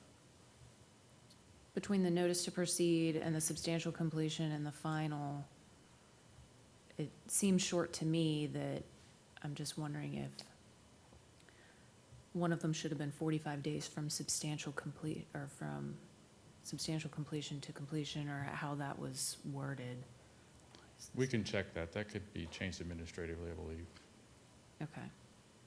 It's going to be scheduled for weekend work, so I think it'll be longer than that. Yeah, that's what I was thinking as well. Other questions or comments? Is there a motion? Motion to approve awarding the contract to Phillips CNC to replace the exterior doors on the courthouse. Second. We have a motion and a second. Further discussion? Yes, Paul, how much money did we save with this? $20,000. Okay. I think it was worth it then, right? Yes, sir. Good. Any further discussion? All those in favor say aye. Aye. Opposed? Motion is carried. Thank you. We're going to move on now to new business. The board will consider adoption of a reimbursement resolution relating to certain public school projects. And once again, I'll ask Mr. Egerton to introduce this topic. Thank you, Mr. Chairman. Members of the board, what's before you today, a reimbursement resolution, is something that we almost always adopt prior to going out to borrow funds for debt-funded projects. In this instance, we are looking to go out and borrow funds for the Culpeper Middle School renovation, as well as our next 7th elementary school, which is planned in the near future. And as we spend money currently on property and on engineering and architecture and surveys, et cetera, that money can be reimbursed to ourselves, basically, when we borrow the money, so that we borrow enough to cover the entire cost of the project. We are now expending funds significantly on the middle school planning and on the elementary school planning and engineering, and we would like to have the board adopt this resolution today so that those costs can be absorbed into the debt borrowing in the future. I will also indicate to the board that we met with our financial advisors yesterday. They will be coming to your February board meeting to make the full presentation as to borrowing these funds and what that will look like. The current estimate of funds to be borrowed that shows up in the resolution is about $112 million. That's 70 on the middle school and 42 on the elementary school. But that number could change. It's not important in the reimbursement resolution. It's only important when we go out to seek the funds. So you'll get that full picture and what that looks like in terms of cost, debt service cost, and taxes and everything else next month. But for today, we simply want to get this resolution adopted so that we can cover those soft costs. And I'm happy to answer any questions, and if I can't, Valerie will help me. Planning on borrowing the money? Right now, the plan would be for our folks to come forward and present this whole picture to you in February and borrow the funds as soon as March. Thank you. Other questions? Yes, Mr. Chairman. John, we've talked about this before, but in trying to offset the heavy debt that we're going to have with technology tax revenue, and right now, the only thing that we have in the works essentially is Amazon. And I know you were talking about the 20-year debt schedule, and you were saying that you thought that the load would be a little less, maybe the first year in that schedule. Can you maybe can you elaborate on that a little bit? Yes, sir, Mr. Deal, and that was a specific question I asked to our advisors yesterday. And they'll give you multiple options as to how to go about this, but one of those options would be to make a one-year interest-only payment that would be far less than your then ongoing 20 years of debt payments. So that could push the first real impact of this borrowing all the way until fiscal year 27. At which time we're hoping that Amazon will be up and running to add revenue to the county budget? Yes, sir, that amongst other things. We would hope that our business personal property tax revenues will continue to increase as they have previously. Okay, thank you. Other questions? Or open up to a motion? Mr. Chairman, I'd like to make a motion to approve the adoption of the reimbursement resolution related to certain public school projects. We have a motion and a second. Is there any further discussion? All those in favor say aye. Aye. Opposed? Motion is carried. The board will discuss and consider a proposal from the Culpeper Volunteer Fire and Rescue Association for a training facility. Mr. Eggleston, would you please introduce this? Yes, sir, Mr. Chairman. We have had some discussions with the Fire and Rescue Association as well as Superintendent Brads with the schools about the desire to have a fire training facility in Culpeper County, especially in light of the fire programs going on at CTEC as well as the needs of our volunteers.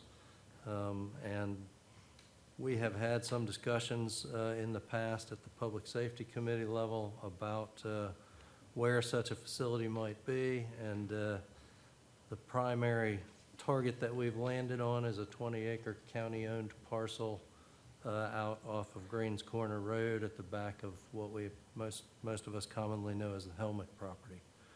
That property was once the site of a packaged sewage treatment system that was later moved to the air park.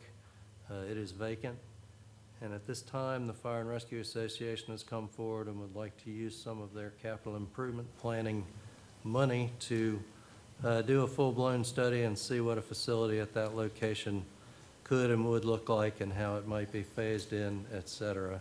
I think the primary thing needed initially is simply a burn building for the training activities of the Fire and Rescue Association. So Mr. Perriman is here. I'm not sure if he's going to introduce the presentation or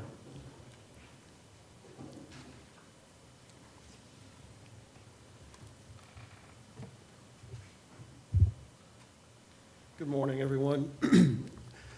Probably around 18 months ago, knowing that the training needs for the fire and EMS is expanding and the challenges that we're having of going to other jurisdictions to use their burn building is becoming more challenging because they're busier, their departments are career, they're using these facilities a lot more, so our time slots are becoming more challenging.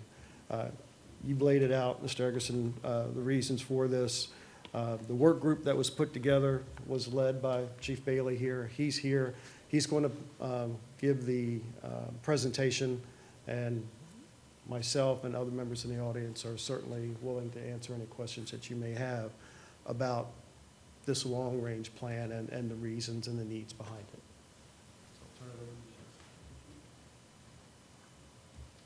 Morning. Happy New Year to everybody. We'll get started on this, and I hope you all don't beat me up too bad. I'm a little shy here after that one with the internet, so I want to walk out here with everything I came in with, so we'll see how that happens. As Chief Perriman mentioned, we started a work group back in January of last year, about a year ago. And here are the committee members on the first slide here, and we've got quite a few of them here in the audience this morning. Joe Weeks was actually the chairman of the group. This wasn't the first time that we went into this project. Actually, back in the late 80s, early 90s, Joe Cradaville, who's in the audience, Joe Bailey, Wayne Green, and myself delved into this and made an attempt to get a training center here in Culpeper County for fire and rescue. And of course, I don't know, the reasons, but it kind of died out. I don't think we had the energy that we have today. I don't think the I's got dotted or the T's got crossed, as Mr. Rosenberger mentioned earlier. But things didn't line up. But the needs have, grown so much over the years, and you all have talked extensively here this morning about how Culpeper's growing. And Mr. Bates and a couple other people have mentioned fire and rescue, and of course the schools have to, absorb that growth and try to deal with it. And it taxes them, as Mr. Bates said. And it sure does, because the call volume is up. We kind of put, the work group kind of put 6 things here, and you'll see how the presentation goes through here. The first thing we're going to talk about here is the vision. And of course, everything has a vision statement. Today, we're trying to get our people to meet national, regional, and local training standards, requirements, and expectations. Firefighter training has evolved quite a bit over the years. What we try to do with during firefighter training is build up 3 things. The competence level of our people, the confident level of our people, and both of those things lead to proficiency in performing the skills. And that's very important, proficiency. And once we get people competent, confident, and proficient, we try to build up something that we call muscle memory. And that's what firefighters have to have in today's society, is good muscle memory, positive muscle memory. And this takes time. Most recruit academies now, whether it's career or volunteer, you're looking at about a 6-month time frame. Career, of course, they meet Monday through Friday, roughly 40 hours a week. Volunteer academies usually meet twice a week at night for 3 or 4 hours each night, and then at least one day on the weekend over that 6-month period. So it's not a one and done type thing for firefighter skills. In other words, we don't pull a hose line one time, the person gets it right, and we say they're good at pulling a hose line. They don't spray water on a fire one time, and we say they're good at that. We have to repeat it. Repetition, practice and repetition is what leads to that muscle memory. And why I'm telling you this is because we need a facility to help do that. Here is kind of the foundation for our proposal. And a lot of this stuff, we've kind of already talked about. Greater demand for service with the community growing. You all have mentioned Northern Virginia. A lot of people, are moving here from Northern Virginia. And a lot of the departments in Northern Virginia, they have fire stations, just about on every corner. in some cases. And people expect when they call 911, whether it's 2 o'clock in the morning or 2 o'clock in the afternoon, they expect people to show up that know what they're doing and know what they're doing really well. And as Chief Perriman talked about, you see some of the foundations here that we're looking for.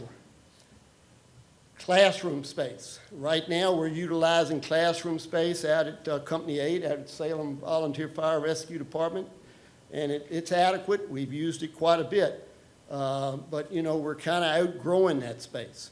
And the problem with that space is it's okay if we're doing all lecture at a certain time, but then if we have some practicals to do right after that lecture, we really don't have a good place to do it, an adequate place to do it. As Chief Perriman talked about, traveling to available facilities. Right now, we utilize the Orange Burn building, which has been around for a long time. That was built in the late 80s, and we have done a lot of training at the Orange County Burn building. It's not a fancy Taj Mahal type buildings like you might see up in Northern Virginia, but it certainly has fit the bill for Culpeper County first responders for a very long time. You know, like I said, we have trained there for a long time. We also utilize the Spotsylvania Burn building, which is not too far, and we've utilized Fauquier's Burn building. So we're good with our neighbors. We have a good working relationship with them, and that's been very important. Here you kind of see, we're going to talk about some site considerations and acquisitions. This was kind of the phase 1.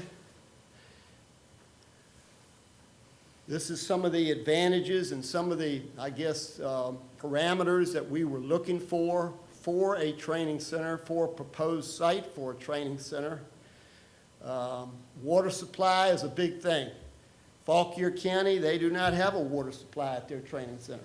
And they would give probably their right arm to have a hydrant, a water supply right there. They have to bring in tankers, they have to set up folding tanks, and it's a logistical mess in talking to the chief over there in Fauquier the other day about that.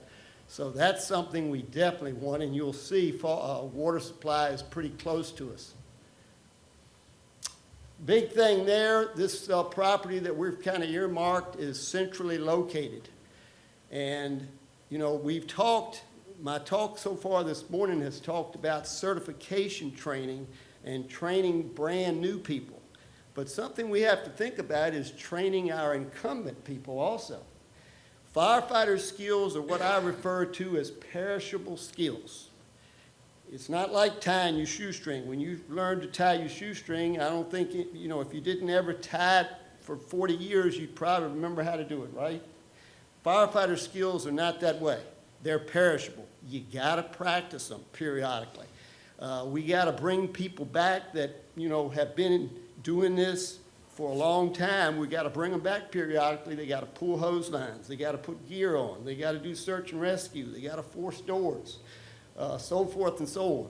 Again, to build up and to keep that muscle memory that we talked about. Here were the 3 options that we looked at. You'll see there in parentheses, 2 of the properties were county-owned. 1 of them was privately owned. And the work group or the committee, we pretty much unanimously decided on the Greens Corner Road property, which is, as Mr. Egerston has already mentioned, is county-owned property. It is 20 acres. Now, since our November public safety meeting, when Mr. Durr brought up the proximity of the new elementary school, this is a new slide that we put in here showing the location of the potential new elementary school. And one thing that we've had kind of good advantage here, and I'll mention this now, is Dr. Brads has been a part of our work committee, as you all saw his name on the list, and he has been a huge advantage, component of this. He has worked with us great and, you know, really been a big part of our work committee. The proximity, the distance here, of these two locations. And Ralph Monaco, who's also a member of our work group, he has a real estate background, and he has provided us with invaluable information. He has told me that the location here from the center of the proposed training center property to the center of the new elementary school location is 0.3 miles, 0.3 miles, or 1,600 feet. I did some checking since our committee meeting, our Public Safety Committee meeting. Spotsylvania County's closest to any houses from their burn building is 0.3 miles to the nearest house. They don't get any complaints from anybody. The water treatment plant in Spotsylvania is actually 0.1 mile from the burn building, and nobody at the water treatment plant complains about the burns. Fauquier County, the nearest house there is 1,000 and 1,250 feet. One of them's 1,000, one of them's 1,250. They don't get any complaints in Fauquier County from any of the neighbors. The only thing, and they did this when the facility was built, they cannot do any nighttime evolutions, nor can they use any type of large lighting, lights and sirens for noise. I also did some checking with the Winchester Frederick County Training Center, and there are houses right on top of their training center, right on top of their burn building. And, you know, every once in a while, somebody might say there's a little noise, but as far as any of the smoke or any of the, thing like that, they don't ever get any complaints from them about that. So again, we're looking at 0.3 miles or 1,600 feet from center of one property to the center of the other. These next series of slides just shows some pictures, again, provided by Ralph Monaco of the, Mr. Egerston mentioned the abandoned sewer treatment infrastructure there on the property. You see the access roadway there, and you'll see a better picture here in a little bit. Yeah, there shows a better picture of the property. We went out and actually walked the property, looked at the property one day, had county staff with us when we went out there. We feel really good about this piece of property, really good about it. Here's the water supply I was mentioning. This is a hydrant outside there, outside of the gate, but it's fairly close. Like I said, Fauquier County really struggles with this. You got to have water to do this. Here just shows some other pictures here. Entrance into the fenced compound. And this next couple of slides here, there shows again the compound entrance. Electricity, big thing.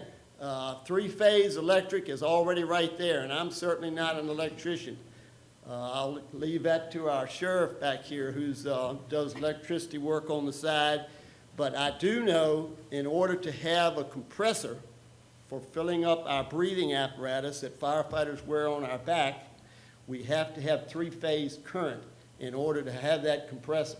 And it would be incumbent upon us to have a compressor on site because air and water are two things you can't do much of. You can't do much training without air and water. So we'd have to have air to fill cylinders. Orange County is just, they're putting in, I do a lot of teaching over there with them. They're getting ready. They just got Dominion Energy to run three-phase to their property, and they're getting ready to put a compressor on site there because, like I said, logistically, you got to have it. This shows some pictures here. The property is divided up by a creek. And I believe this is somebody from county staff here, standing here. Ralph Monaco had them stand to kind of show you the different topography levels. This just shows the west side of the creek towards Mountain Run.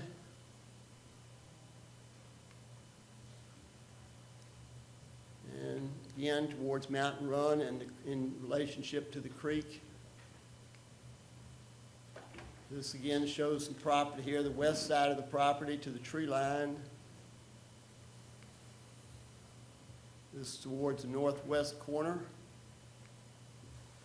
All right, that's our site needs. The next few things here is, bless you, that is just going to kind of show you, talk about some things in relationship to other things we'd like to see, you know, as far as at the training center. We have a proposal from FGM Architects. I believe you all have a copy of that proposal. And we are asking to try to move forward with getting that work done. That will provide us, you know, a lot of information as far as the feasibility and the timeline and so forth and so on, what we can do with this property.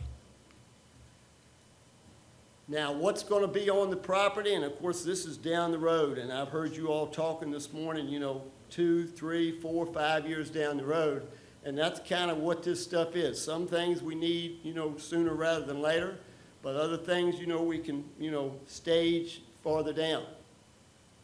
And we're going to show you some pictures here. This talks about the burn building, of course. And that's usually when people think of a training center, burn building is kind of the big thing, but it's not the only thing. We're going to talk about a high bay building. We're going to talk about a training pad. And of course, you got to have parking. Parking is a big thing. As you all know, you got to have that. I've heard you mention parking here this morning. Here's some burn building examples. And again, these are just examples. The good thing is the FGM Architects, which also work with Elliott LaBeouf. They're out of Northern Virginia. They have worked with a lot of other jurisdictions, big and small jurisdictions, Loudoun County, Fauquier, Chesterfield. Yeah, they're fairly large jurisdictions. But they've also worked with Accomack, Wise County, Buckingham County, smaller counties. They've worked with Hanover. They've worked with the town of Richlands. So this company is well versed on, you know, burn buildings and training centers. And again, here's just some more examples of burn buildings. Now this is a high bay building, and it's kind of appropriate. You know, yesterday I was over in Orange, and it was 30 degrees, and it was very cold, cloudy, cold, and the wind was blowing. And I was helping with their Career Recruit Academy.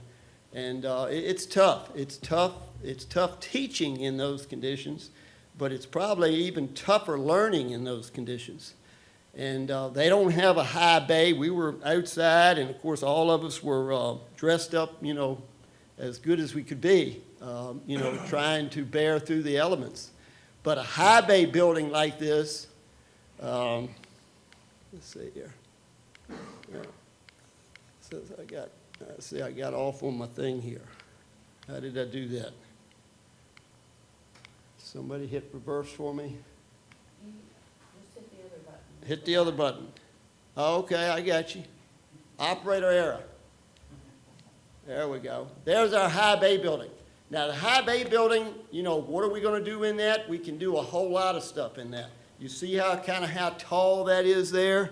You know, we can throw ladders. You know, we can pretty much, of course, we're not going to burn in the high bay building, but we can do a lot of things in there in a climate-controlled atmosphere versus doing them outside when the elements are pretty tough. There you see some things on the high bay building there that you can do. As it says there, ladder raises, you know, different things, independent of weather conditions. There you see your extrication pad there that we talked about, where we would do auto extrication. Vehicle accidents is one of the big type of calls that we run in any fire and rescue department. We run a lot of automobile accidents. Auto fire training, that's something we need to be well versed in.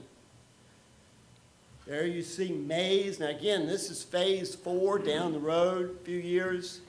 There you see the maze training there that we could do, building that confidence. There you see that word that I mentioned earlier, building that confidence for brand new firefighters while they're wearing their breathing apparatus, which is SCBA. There you see propane fires, something that we have to deal with. A lot of propane use in Culpeper County, out in the rural areas. We have to know how to deal with propane. We have to know how to fight propane-type fires. There you see a training tower for ladder work and rappelling, rope work, so forth and so on. There you see an EVOC course, which is Emergency Vehicle Operators course, something that's very important. I'm not sure where the sheriff does his emergency vehicle operator course training, but that's something that maybe, you know, fire department and the sheriff's department both could use if it comes to fruition. There you see a drafting pit. We have to know how to draft water out of a static water source, pond, creek, swimming pool, what have you. There you see roof and ventilation props, and like I mentioned earlier, your air supply and filling up breathing apparatus. And of course, as Mr. Egerston mentioned earlier, we have the C-Tech program, which is brand new. This is the first year for that. And again, this is another one of those players that really needs a place to train. This would be perfect, you know, in location of where the C-Tech is. It wouldn't be far to go at all. It's not too far from Culpeper High School. It's not too far from Eastern View. So it would be beautiful as far as the location for that. And that brings us to the close. Are there any questions for me or Chief Perriman or anybody on the work group? Thank you. Any questions, comments? Mr. Bailey, thank you for that presentation. I did Absolutely. have just a quick question, and thank you for explaining the training process and why that's so important. Yes, sir. In particular, the muscle memory needed, and we can only get that with repetition. Yes, sir. And also training the incumbent firefighters. Yes. That's a terrific point. So my question is simply, and you mentioned earlier in the presentation that we have to go to other counties now to get all of our training done. Yep. So, and that's being harder and harder to do because Yes. of their schedules. So Yes. I guess my question is simply, how big is that impact right now in terms of our training for our firefighters? In the last several years, have we seen a bigger reduction in our ability to have our firefighters trained? No, I wouldn't say that. Okay. I wouldn't say that. The jurisdictions work together. Right. They work together before the schedule was put out. Like if I was going to schedule something where I had to go to the Orange Burn Building for January the 9th, before I released that schedule, I'd call Orange County and say, hey, is your facility open for January 9th? And they'd say yes or no, and that would affect me, you know, with my final schedule. It hasn't really been a problem. We work, you know, sometimes there's a conflict because Orange County, like Culpeper, is growing. They're doing career recruit academies now. They actually have 3, just like Culpeper only has 2 programs, but Orange County has 3 programs going on now. They do a nighttime academy for the volunteers, nighttime and weekend. They're doing a daytime academy for their career folks, and then they do a high school program, just like we have. Now, Culpeper right now only has the nighttime weekend program and the high school program. So we only have 2 programs. But it's getting harder and harder to get that Orange County facility. But I wouldn't say it has impacted our training schedule or our ability to train people whatsoever. Chief Perriman, would you agree with that? But it is becoming more and Yes. more difficult to Yes, get our sir. folks in to Yes, get that sir. training done. As their needs grow in Right. Orange and Spotsylvania, as their needs grow, the facility's only available for outside resources so much, or outside, you know, jurisdictions. Right, okay, thank Yep. you. Other questions, discussion? Just a couple comments. Yes, Chief sir. Bailey, thank you for the presentation. Yes, That was sir. spot on. And I just want to say thank you, and thank you to all the volunteers for your dedication to the county over the Yes, sir. years that you've, and the amount of money that you guys have saved the taxpayers is Yes, sir. just unbelievable. Yes, sir. I do believe that, you know, this has been going on for a long time, asking for this facility, and I don't think that it's a unjust request. When someone's volunteering their time, and Culpeper, I mean, we could be proud of what we've done when it comes to our first responder training, when it comes to the C-Tech facility for vocational training, and then we had the EMS portion of it, and then we've added firefighter one. Yeah. To me, this is just the next logical step to have, sir. where they can go from the classroom to hands-on. Right. You had mentioned briefly about the EVOC training. Yep. That too would definitely serve the sheriff's office. Yes, sir. I understand from the sheriff that there is difficulties finding gun ranges or shooting ranges or dog training facilities. Yes, sir. Mr. Arrington does a great job with their canines, and I know that would be, great to have a spot there. Yes, sir. I do have one question. When we start talking about the career training, career, as Orange is doing, is there a fee associated with that when they would come to use that facility? Would there be any, I can see with the volunteers, that it's a volunteer organization, there would be no charge for it, but career staff, is there any? I know Spotsylvania does charge Culpeper when they go. I don't know what that fee actually is today. I know, because that's where I retired out of, Spotsylvania. I know we used to charge them for burns a flat $500 fee Okay. for each burn. But now, I'm not sure if they're paying that now or not. Orange, I'm not sure if they're charging. No, but we are helping with replacing supplies that we use, the straw pallets that we load. We are supplementing Orange County with supplies that we use, the expendables, the pallets, the straw, those type of things. And that would be probably the same scenario when it comes to volunteers here in the county, if we had that facility.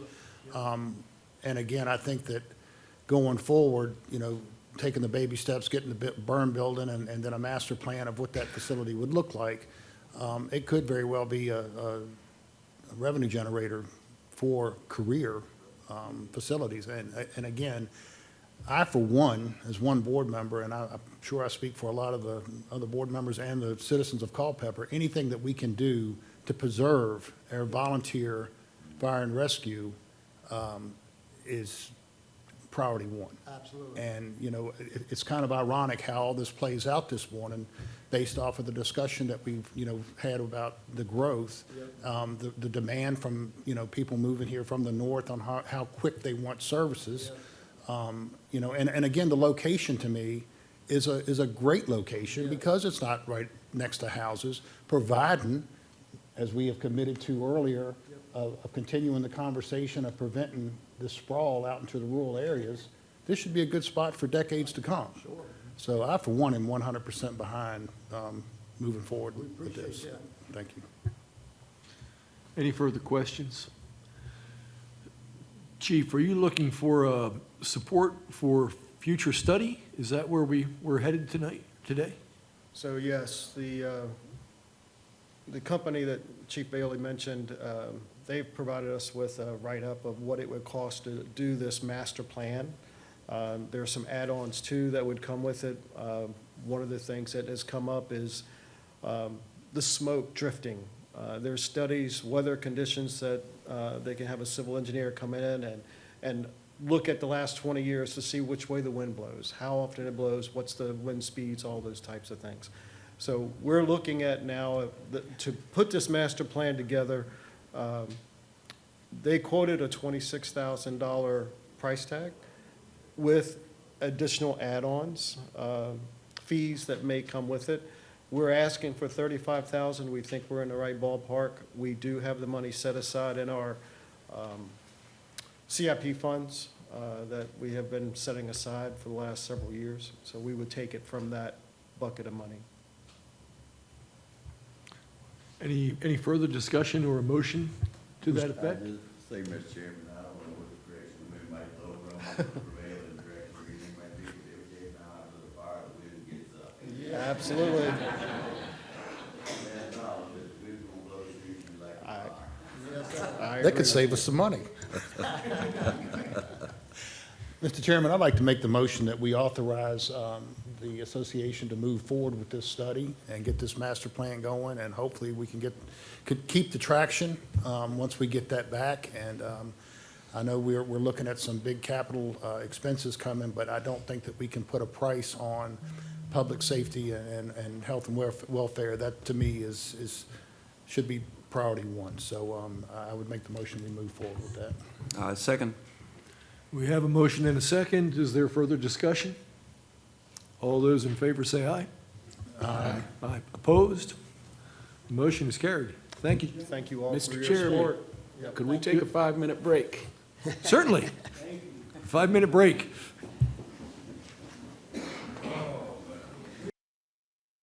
Consider a request by Brant T. Snyder for a waiver of certain provisions of the subdivision ordinance in accordance with section 960 of the ordinance.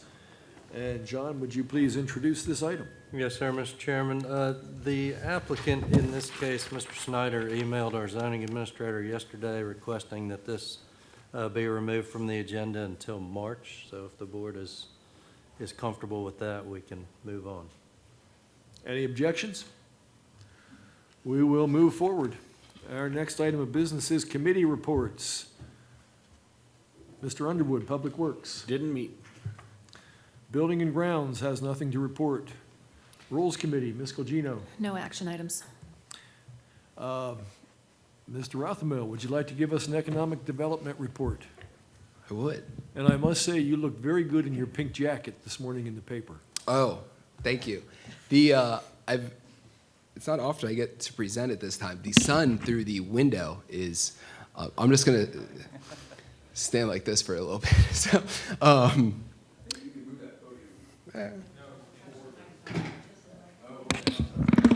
I'll go to the side. It's quite perfect for my height. Sorry. Thank you all, and Happy New Year, as everyone has said so far. I wanted to give you an update on the Culpeper Tech Zone. We did have the Culpeper Tech Zone Summit, which I think we had discussed, at least at the Rules Committee, of having. This goes to Goal 1.1, retain and foster expansion of the current major employers, which Objective 1.2.1 is about the data center industry. So on October 25th, it was a hybrid format. We had 7 of the 8 campuses in the CTZ represented, as you see. The only one that wasn't was Red Ace. They had been in regular communication. They had something come up about the purchase of the property, of the Kaiser property that they have. That happened on that day. Otherwise, they were planning on being there. So we had wide participation. In fact, I speak to all of our partners quite frequently, and really appreciative of that. They understand what we're trying to do, and they want to be good partners and help with that, and they like what we're doing. I think someone mentioned before, they speak very highly of Culpeper, especially to other communities that are considering data center development. From Culpeper, we had planning and the Department of Economic Development. We had the CTE department from the public schools. The sheriff was there. Mr. Perryman was there as well from the Fire Association, and then Town of Culpeper, both public utilities as well as economic development. And then lunch was from Delilicious, and we had cookies from Bailey's Cookies, so we made sure they came to Culpeper and got a good taste of the community. It was a great discussion. The biggest thing going into the meeting, one of them said, is, you realize you're asking us to talk to our competitors? I said, yes. And they said, we don't do that anywhere, let alone in market. So this will be interesting. And they actually appreciated sitting around a table to talk about some commonalities that they had. We did not get into anything that was specific to their industry or on their property, but we really wanted to talk about the zone itself. I keep saying, and I say, I always start with it, it's ridiculous to say this out loud, but if you have the opportunity to do the best example of cluster development in the world, why not try to do the best example of cluster development in the world? And they really kind of latch onto that. Now, can we do everything that could check all those boxes? Most likely not. There will always have obstacles. We don't have endless money or supply or opportunity, but whatever puts us on that path, let's go on that path together. And they appreciate that. Right now, as you saw from Dominion, we're not expecting power till 2028. But the big thing is that we keep coming into, that they found, as do we, is that are we prepared for what's coming for energization on 2028? Is the community prepared to know what's happening? Most likely, the vast majority of the community is kind of unaware of the amount of construction, what comes with that construction, what comes with the new facilities. Our developer is prepared for Culpeper County. We're always working on that to make sure they understand how the county operates, the vendors that they use. Vendors, we have not built outside of AWS, which is currently in construction. We have not had a mission-critical facility that, like the ones that are going to be built, happened since 2008. A lot of those vendors have not been in Culpeper, do not understand the benefits of Culpeper, the approval processes. So, for example, for that, I've joined multiple regional, both in Virginia and in the Northern Virginia area, Greater Virginia, and the Northern Virginia area, DC, Maryland. I've joined associations of those vendors so that we can get to know them. So once someone makes a decision, these are the people that are going to be building the facility. Great, let's get you to Culpeper so you can understand what we do, how we operate, and how you can hire Culpeper residents. And then also the education facilities. Are we prepared for the jobs that will come with these? So with that, we are going to contract with another public relations firm so that they can research and write a series of blog posts. We've laid that out as 6 blog posts for 2025 that we can distribute. It's going to, some of the examples are what's coming is probably the first one that we'll do. The economic impact, including the halo.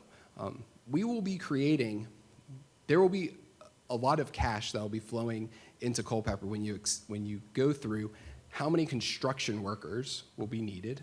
They will need to eat lunch. They will most likely like to buy something to drink on the way home. They will probably want something to nibble on as well for the drive home, speaking as someone who does that frequently. That impact, not just the tax revenue that we're looking at from once it's complete, but the revenue that will be coming through the community going into it, the things that they'll buy and the jobs that will be created, both construction and then on the professional side. And then environmental highlights of each company. That was one thing we talked about on the 25th, is the company said, we do a lot of environmental conscious things that you are asking for or you are seeking, that we probably need a more coordinated approach that we have available on our website, and we can go through all those, but obviously it's a lot easier for staff time, and it would be done a lot quicker, to hire the PR firm so that they can go through and write these and go through with each company. And we're also going to do an economic impact study. I had a phone call about that just before this meeting, where that impact analysis will look at not only the projected tax revenue that the county is looking at, but also the revenue and the cash, the induced spends that will happen. Okay, I wanted to make sure I didn't have any other. So that's where we are. We talked about Dominion. Dominion has the lines that they showed you today. They also have another line that I previously spoke to you about that'll be coming to the tech zone, the 230 kV. The vendor that's going to be construction on that has already reached out to the county. We've already set them up with CTEC. We will start seeing benefit before 2028. It'll be a different type of benefit, but we will see benefit and impact on the community, a positive impact on the community of jobs and spend. So just want to make sure that you're aware. When we say we want to talk with vendors, I want to talk to every vendor. I keep saying this is a slam dunk, and I'm going to dunk the basketball as many times as possible, especially as someone who's never been able to dunk a basketball. So any questions about the summit? Right. Yeah, I have a question, Brian. So I know you're doing an evaluation on the Amazon personal property process. Can you give us some specific guidance on what the protocol is there for you to do your inspections or evaluation, et cetera, how that works? I'm curious. Of how much tax revenue we'll receive? Well, that, but how do you go about setting those parameters and evaluating the personal property for a data center? Yeah. In this case, Amazon. Yeah, so there's a few ways that we can do it. We can use the current business personal property that we receive based off of data center space in the community. take that number and say, per square foot, we typically average X amount, and then use that on on any facility that's being built. That's one way. Another way is we can use the per megawatt. Typically, servers are running $10 to $15 million per megawatt. So looking at how many megawatts a facility is, you could go from that. That's using an industry standard, not from any of our local developers. We're, with our economic impact study, which we should have complete in about a month to 2 months, we're asking what's the average cost of a server, and then putting a server per square foot, deciding how many servers could be in a building, and then go from there. Is that comparable to what our neighbors in Northern Virginia, is that how they set How they those project? standards? I can ask them. That last one was how we were doing it from the economist that's looking at our. Because I think we want to make sure that we are comprising the most lucrative situation possible, correct? So wouldn't it be smart maybe to reach out to some of the neighbors in Northern Virginia to see how they are evaluating and setting Yeah. those standards? We wanted to see we first wanted to see what we could run, and then compare it to the industry to see how we're doing. So we can do that with our neighbors to the north. Thank you. Mr. Chairman, if I could, Brian is answering the question as to how he's doing these projections and evaluating what he thinks we can expect. But once the equipment's really in the building, Mr. Deal, the Commissioner of Revenue would be doing the analysis of exactly what's in there and what's value it is. And I believe they have to report exactly what equipment is in there to her. And it is done on, it's easier to figure out your business personal property because that is replacement cost. What was the cost, or the acquisition cost? So if you spend $1, you're charged $1, or you're assessed $1. Unlike real estate, which is, we assess, the county assess and changes.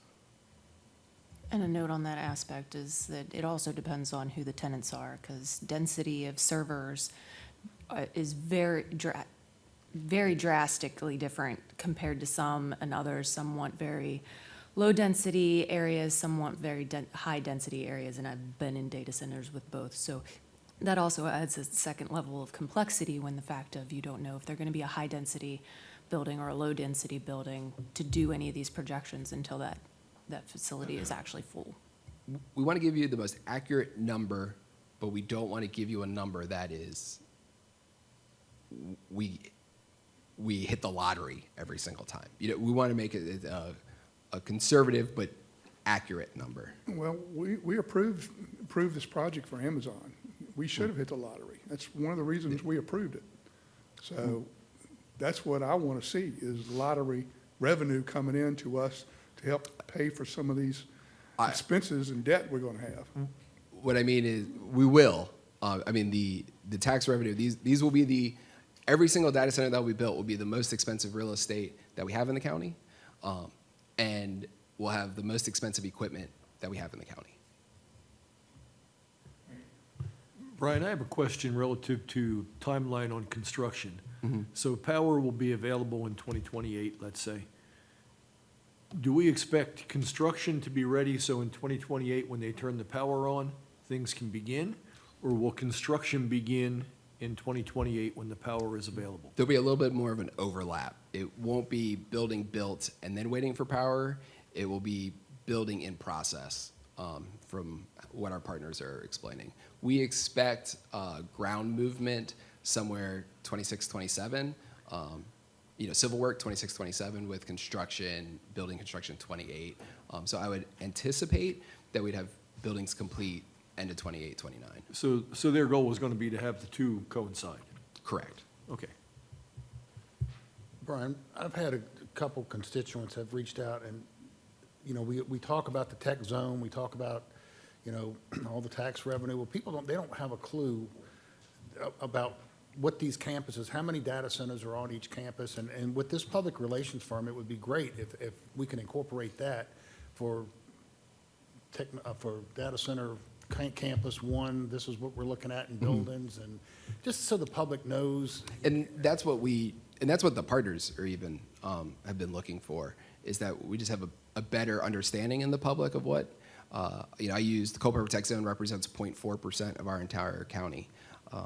But we need to be a little bit more exact as we go. The 950 acre campus is one thing, or zone is one thing, but how each campus interacts is another. I know they would appreciate it, because I've had several people ask me, and I'm just going off of when the applications come in, and, CLO, which I think is now.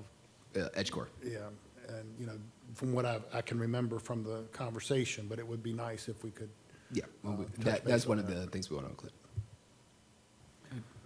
It's a very minor issue, but relative to hiring the PR firm, aren't we hiring a community affairs person and PR type person for the county?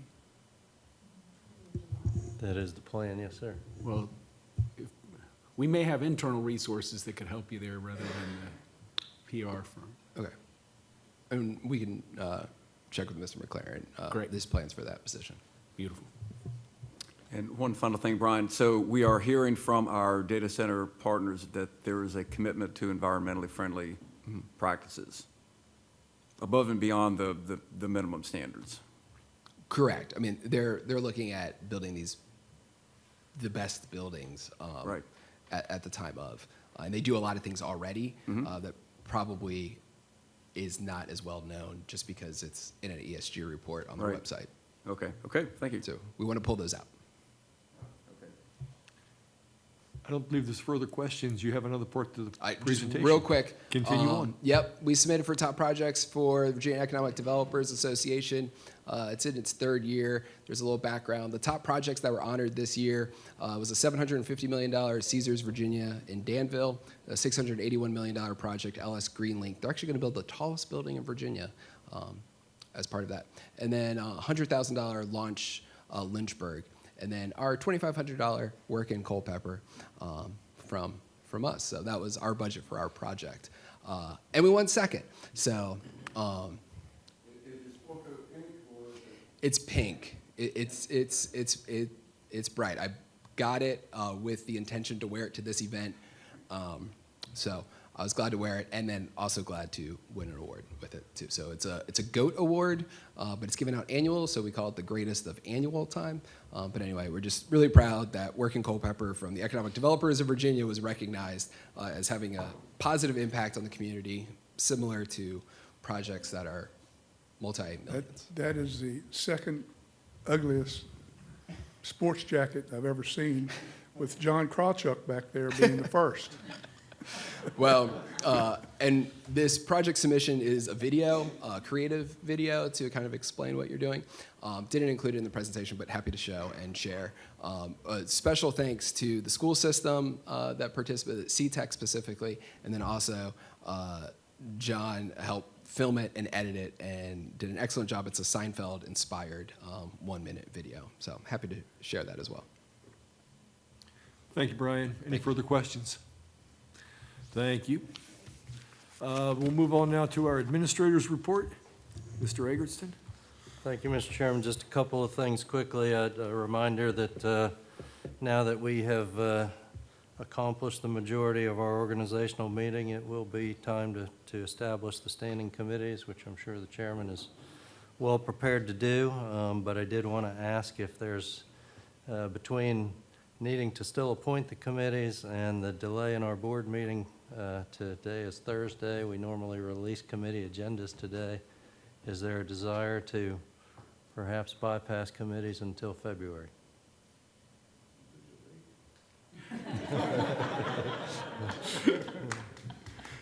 I think February sounds good. Okay, we'll proceed along those lines. Just real quickly, a couple other things, Mr. Chairman. First, the property that appeared in the Fire and Rescue Association presentation regarding the school, that I did want to formally announce now to the board and to the public that that property is under a sales contract that was finalized and deposit submitted yesterday. It's going to be roughly 60 to 65 acres that the county will purchase out there, with the front 30-ish acres portion to be for the new elementary school. The school system, as part of the studies that they've been doing out there for the school, will do the survey, and once we have that survey in hand, we will go to closing with Sheila's help on preparing a deed. So I wanted to let you know that that's now set in stone as far That as is great the news. location.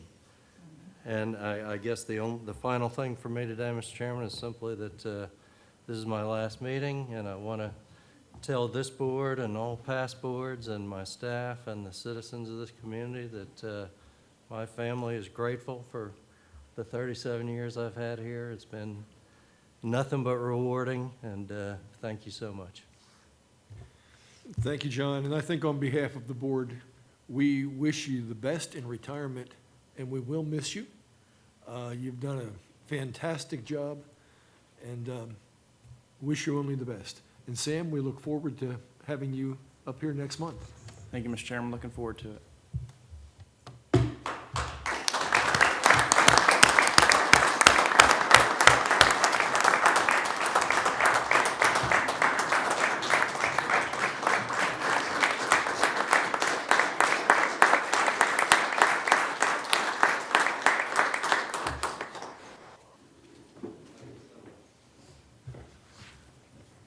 Okay, with that, is there a motion for closed session?